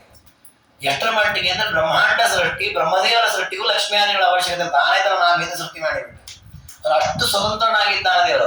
ಹಾಗಿರುವಾಗ ಈ ಗೋಪಿಕಾ ಸೃಷ್ಟಿ ವಿಹಾರಾದಿಗಳು ಬೇಕಾದವರಿಗೆ ಬೇಕಾಗಿಲ್ಲ. ಮತ್ ಯಾಕೆ ವಿಹಾರ ಮಾಡ್ತಾ ಇದ್ದಾನೆ? ನಸ್ತೋಷಯಸೆ ವಿಲಾಸೆ, ನಮಗೆ ಸಂತೋಷ ಸಿಗ್ಲಿ, ನಾವು ಆನಂದ ಪಡ್ಲಿ, ನಮ್ಮ ತಪಸ್ಸು ವರ ಇವೆಲ್ಲ ಸಾರ್ಥಕವಾಗ್ಲಿ ಅಂತ ನೀನು ನಮ್ಮ ಜೊತೆ ವಿಹಾರಕ್ಕೆ ಬಂದಿದ್ದೀವಿ. ನಿನಗೆ ನಮ್ಮ ಜೊತೆ ವಿಹಾರ ಮಾಡಿ ಏನೂ ಆಗ್ಬೇಕಾದಿಲ್ಲ. ಇದು ಅನಾದಿ ಬ್ರಹ್ಮಚಾರೀಚ. ಕೃಷ್ಣ ಪರಮಾತ್ಮ ಸ್ತ್ರೀಯರ ಜೊತೆಗೆ ಅಲ್ಲೇ ಹೊಡೆದ ಜಾರ ಚೋರ ಅಂತ ಮಾತಾಡಿ ನಾವು ಪಾಪ ಸಂಪಾದಿಸ್ತೀವಿ. ಆದ್ರೆ ಭಾಗವತ ಹೇಳುತ್ತೆ ಕೃಷ್ಣ ಪರಮಾತ್ಮ ಎಂದು ಪರಸ್ತ್ರೀ ಮೇಲೆ ಕಣ್ಣಿಟ್ಟವನಲ್ಲ. ಯಾವ ಸ್ತ್ರೀಯರು ಅವನಿಗೆ ಆಸಕ್ತಿ ಇಲ್ಲ. ತನ್ನ ಹೆಂಡತಿ ಲಕ್ಷ್ಮೀದೇವಿ ಜೊತೆಗೆ ಅತಿಯಾದ ಲೋಲುಪತೆ ದೇವರಿಗಿಲ್ಲ. ಅವಳ ಉದ್ಧಾರಕ್ಕೆ, ಅವಳ ಆನಂದಕ್ಕೆ, ಅವಳ ಸ್ಪರ್ಶಾದಿಗಳನ್ನ ಮಾಡುತ್ತಾನೆ. ಅಷ್ಟು ಪರಮಾತ್ಮ ಆಪ್ತಕಾಮ. ಹಾಗಾಗಿ ಪರಮಾತ್ಮನನ್ನು ಈ ರೀತಿ ಅನಾವಿಧವಾಗಿ ಭಕ್ತಿಯಿಂದ ಪ್ರಾರ್ಥನೆಯನ್ನು ಮಾಡ್ತಾ ಇದ್ದಾರೆ. ಕೃಷ್ಣನನ್ನು ಬಿಟ್ಟಿರ್ಲಿಕ್ಕೆ ಆಗಲ್ಲ ಅನ್ನೋದನ್ನು ತೋರಿಸಿಕೊಡ್ತಾ ಇದ್ದಾರೆ. ಹರೇಶ್ಚ ಮೂರ್ತಿ ಶತಶೋಧ ಅಂಗನಾಲ್ಯ ಉದಾವಹ ವಾಸುರಗೀತ ಶೋಭಾ. ದೇವತೆಗಳು ವರ್ಣನೆ ಮಾಡುವಂತಹ ಅಪೂರ್ವವಾದ ರೀತಿ ಪರಮಾತ್ಮನ ಅನೇಕ ರೂಪಗಳಿವೆ. ಆ ರೂಪಗಳನ್ನ ಆ ಗೋಪಿಕಾಸ್ತ್ರೀಯರ ಒಟ್ಟಿಗೆ ಸೇರಿಕೊಂಡು ವಿಹಾರ ಮಾಡ್ತಾ ಇದ್ದಾರೆ. ಆ ವಿಹಾರ ಎಷ್ಟು ಮನೋಹರವಾಗಿತ್ತು ಅಂತಂದ್ರೆ ಅಲ್ಲಿರ್ತಕ್ಕಂತಹ ಗೋಪಿಕಾಸ್ತ್ರೀಯರು ಮೈ ಮರೆತು ಕೃಷ್ಣ ಪರಮಾತ್ಮನ ಜೊತೆಗೆ ತಮ್ಮ ಮನೆಯಲ್ಲಿ ಏನಿದೆ ಯಾವ ಎಚ್ಚರ ಅವ್ರ ಮೈ ಮೇಲೆ ಇಲ್ಲ. ರಾಸೋತ್ಸವಸ್ಯ ಹಿರಸಂಭುವಿ ವರ್ಣಯೇತ್ಕಃ ಶಿಶೋಡು ರಾಜ ನಿಜ ಸೌಭಗ ರಂಜಿತಸ್ಯ ಯದ್ಭೃಂಗ ಹಂಸ ಶುಕಕೆ ಕಿಲ ಕೋಕಿ ಮುಖ್ಯ ದ್ರಷ್ಟುಂ ಪ್ರಹೃಷ್ಟ ಮನಸ ಪರಿತಸ್ಸಮೀಯು. ಪರಮಾತ್ಮನ ರಾಸೋತ್ಸವ ಕ್ರೀಡೆಯನ್ನು ವರ್ಣನೆ ಮಾಡ್ಲಿಕ್ಕೆ ಮನುಷ್ಯರಾಗಿ ನಮಗೆ ಯಾರಿಗೆ ಸಾಮರ್ಥ್ಯ ಇದೆ? ಯಾರಿಗೂ ಸಾಧ್ಯ ಇಲ್ಲ. ಯಾಕೆ ಅಂದ್ರೆ ಆ ಪರಮಾತ್ಮನ ಅದ್ಭುತವಾದ ರಾಸಕ್ರೀಡೆಯನ್ನು ನೋಡ್ಲಿಕ್ಕೆ ಹಂಸಗಳು, ಕೋಗಿಲೆ, ಗಿಳಿ ಇವೇ ಮೊದಲಾದ ಪಕ್ಷಿಗಳು, ದೇವಲೋಕದಿಂದ ದೇವತೆಗಳು ಎಲ್ಲರ ಬಂದು ಸ್ತಬ್ಧವಾಗಿ ನೋಡ್ತಾ ಇದ್ದಾರೆ. ಚೆನ್ನಾಗಿ ಕೃಷ್ಣ ವಿಹಾರ ಮಾಡ್ತಾ ಇದ್ದಾರೆ. ಅಷ್ಟು ವೈಭವೋಪೇತವಾದ ಆ ರಾಸ ಕ್ರೀಡೆ ಅದ್ಭುತವಾಗಿದೆ. ನವಿಲೆಗಳು ನರ್ತನ ಮಾಡ್ತಾ ಇದೆ, ಕೋಗಿಲೆಗಳು ಹಾಡ್ತಾ ಇವೆ. ಇದನ್ನ ಎಷ್ಟು ವರ್ಣನೆ ಮಾಡಿದ್ರು ಕಡಿಮೆ. ಇಂತಹ ರಾಸೋತ್ಸವ ಪರಮಾತ್ಮ ಗೋಪಿಕಾಸ್ತ್ರೀಯರಿಗೆ ಆನಂದದಿಂದ ವಿಹಾರ ಮಾಡಿದ ಅಂತ ಯಾರು ಶ್ರವಣವನ್ನ ಮಾಡ್ತಾರೋ ಅಸಹ್ಯ ಬಂಧ ವಿಮೋಚಯತಿ ಇತ್ಯಪೂರ್ವಂ. ಅವರ ಎಲ್ಲ ಸಂಸಾರದ ಬಂಧನವನ್ನು ಪರಮಾತ್ಮ ಕಳಚಿ ಬಿಡ್ತಾನಂತೆ. ಅದಕ್ಕೆ ದೃಷ್ಟಾಂತವಾಗಿ ಆ ಗೋಪಿಕಾಸ್ತ್ರೀಯರ ಕೂದಲುಗಳನ್ನೆಲ್ಲ ಬಿಚ್ಚಿದಂತೆ. ಯತ್ಕೇಶ ಪಕ್ಷ ಕುಚ ಕಂಚುಕ ರಮ್ಯ ನೀವಿ ಬಂಧಂ ಸ ವಿಶ್ಲಥಯತೆ ವ್ರಜವಲ್ಲವೀನ. ಆ ಗೋಪಿಕಾಸ್ತ್ರೀಯರ ವಿಹಾರ ಮಾಡ್ತಾ ಅವರ ಕೂದಲು ಎಲ್ಲ ಬಿಚ್ಚಿ ಬಿಚ್ಚಿ ಹೋಗಿದೆ.